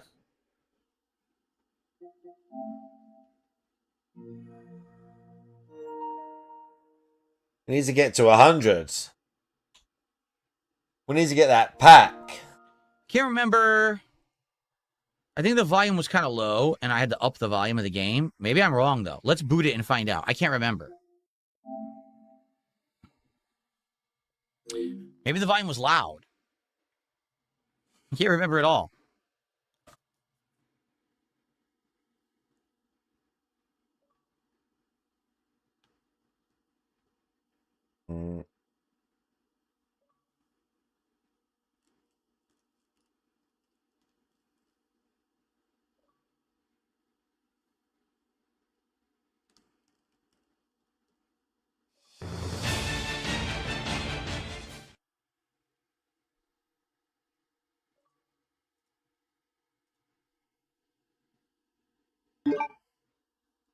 Resident Evil. That's loud. I don't know why it's so loud, but it's loud. Okay.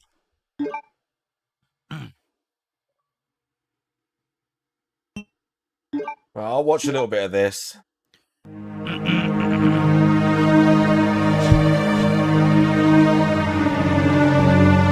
Vote on it. Oh, big ups. That's just funny that there's no animation at all. Oh, let me change the color of the text to be more Resident Evil-esque. Hold on.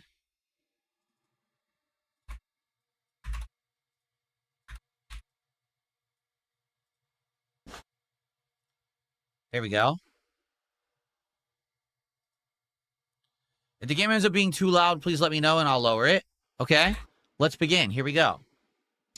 YouTube mode on. Hello, everyone, and welcome back. It is time for day 2 of Resident Evil Code Veronica X here on DSP Gaming. Yesterday, we started this epic playthrough. First time I'm playing the game in 11 years, and I don't really remember it that well. Okay? Where are we and what are we doing? We are currently in the military training facility. We had to backtrack here and use this silver keycard thing to explore. And if you remember, we had just done this long sequence with Steve. And then the game was trying to basically push you forward out of this area. And I was like, wait a minute. If we go back, we could probably get a whole bunch of stuff with Claire. And I was right. We just went back. We ended up finding a save room. We ended up getting a whole bunch of items. And so what we need to do, I believe, is backtrack back down the elevator. We can probably get I think there was a gun upgrade there for her. And a few items to pick up. And then we could go back the other way and leave. Because I think that we got a few items that we now can use. For example, we currently have the dual Lugers that we can use to open that door in the palace in the save room. We have the hemostatic, which I believe that we can now give to the guy at the very beginning of the game. We also have an Eagles plate. Ashford family crest, and Eagle grasps a golden halberd. The indigo blue plate portion appears to be made of special alloy. So I remember there was also a blue plate thing to do somewhere. I don't remember where, but I think we have some backtracking to do to figure out where we put all these items, okay? The only bummer is I don't know if there's something else in this room. It feels like there is because, as you can see, there's all kinds of stuff going on, but I don't think we can do anything with it. The other bummer is we have too much inventory again. Even with the inventory expansion that we got, we have full inventory. So now what do I do if we find an item that I want? Like, let's say I want to get the gun upgrade. Well, I don't have inventory for it. Right? So what do? I don't think there's a box anywhere. So this kind of sucks. If you take a look at the map, eventually what's going to happen is we have to leave, and it's going to be a one-way exit. But then I think we'll still have the key card to get back in. The problem is they didn't give us a save room with a box in the training facility, which I think is bullshit. I think they should have given you one, because right now you're stuck. How many endings are there? You know what I'm saying? Like, I can't do anything. I'm stuck here. I legit can't put items in any storage anywhere. So I think I'm going to be in trouble. That's a problem. I think they should have given you a storage box in the military training facility. There is one in the palace. But what if I have to leave, go to the palace, drop items off, come all the way back and come back here? That's bullshit. So, yeah, this kind of stinks. I'm not going to lie. I am a little upset here that we have to do this. A Big Juicy Turd just did a $6 tip. Says, I'm begging you to type out Big Juicy Turds, not Big JT on the leaderboard. No. But thanks for $6. I appreciate the support.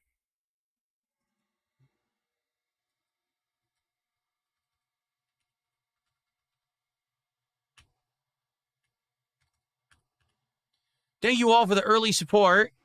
I appreciate that. Let's hope that today we have great support for Resident Evil Code Veronica. Yesterday we had great attendance, but the support wasn't great. Today, hopefully, I'm hoping for great support. We're getting very close to our first pack opening of cards at $100, which would be awesome to do at the end of the stream. Okay, so the thing is, it says it seems to be a picture of this room. See this? And the weird part is, you can see there's a false wall. 100%, you can see there's a false wall. What you need to do is hang the red picture, right? And then the false wall moves, and there's more behind it. But we don't have a red picture, so we can't do this right now. Yeah. Okay.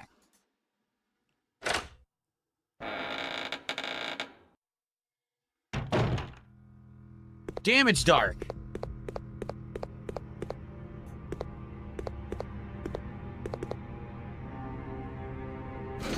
So we did have Steve kill all the zombies down here. Hopefully they stayed dead. Wait, there's 2 floors? There's 2 floors.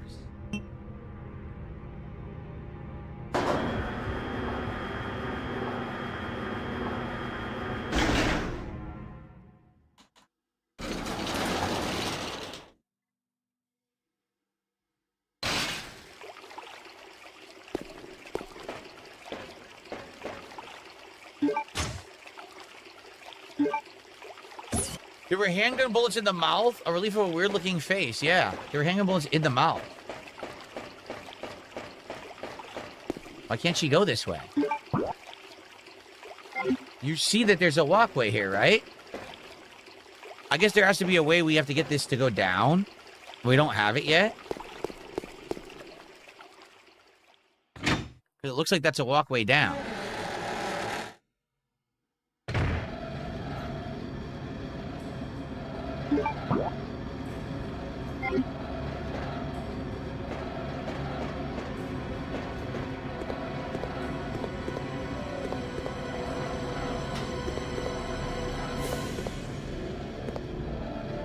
Yeah, look, an indigo card reader. We don't have that. Let's vote.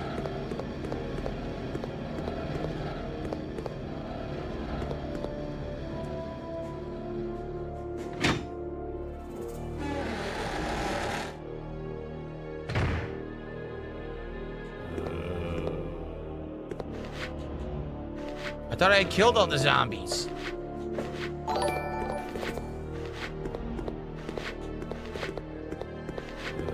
Another indigo card reader. We don't have it. That's where there's a gun. See, there's a gun here we can get. Thank you to With a Quackness for $1. I appreciate that, With a Quackness. What's up, TX Shooter? How are you today? Good to see ya.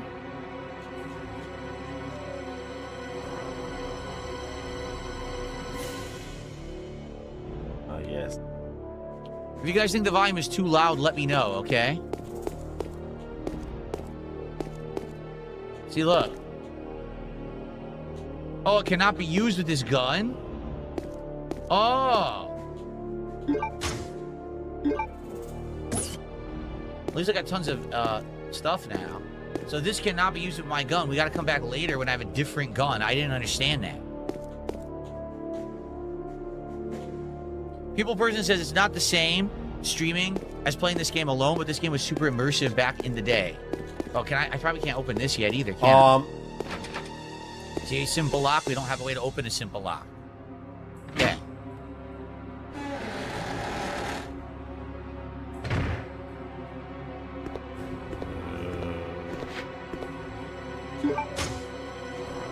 I don't need it anyway. This is for a grenade launcher, which we can't get. So we might as well just leave it until we can get the grenade launcher later. Okay. We got some ammo.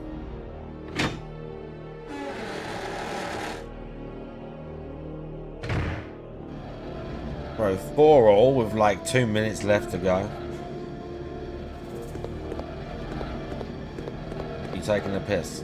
Wait a minute. Was there another door? Oh, there was another door. I went the wrong way.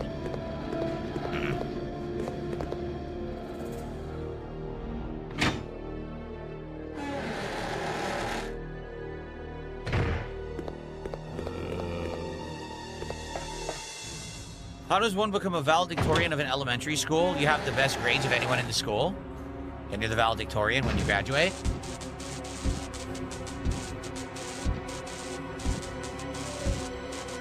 Is the Bandersnatch back?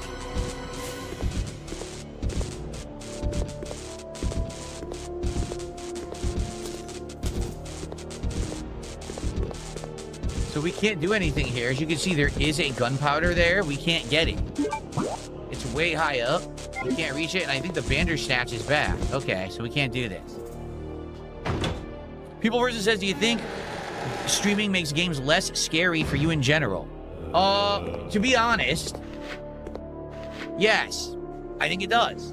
I think that playing with an audience, that we're interacting and talking and we're kind of relaxing as I play games, makes it less scary than an isolated experience when you're playing it for yourself. I will admit that. I'm not saying that atmosphere and jump scares don't still get me. They do. But I do feel like if you're sitting alone playing this in the dark or something, it's going to have more of an impact on you than if you're playing it with an audience of hundreds of people like I have right now. So, we did check the top shelf. It was grenades, and we can't pick them up because we don't have inventory space, and I don't have the grenade launcher anyway, so I don't need them. So now I think we can go to the second floor in this and see what's up there. Let's see what's on the second floor.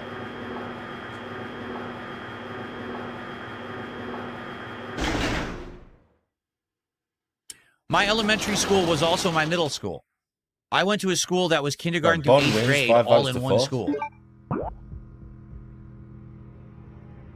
We can do some Bond. Do you know what? Let's fuck this dude off. Again, Indigo. We'll just do it tonight. I'm chilling out.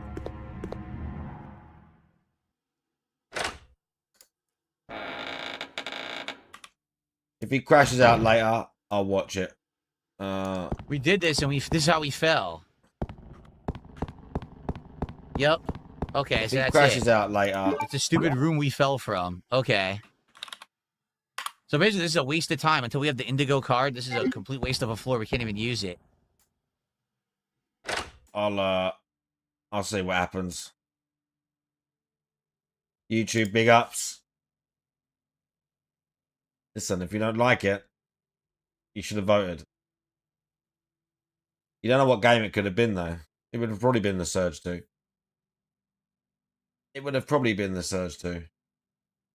But yeah, YouTube, we love all of you.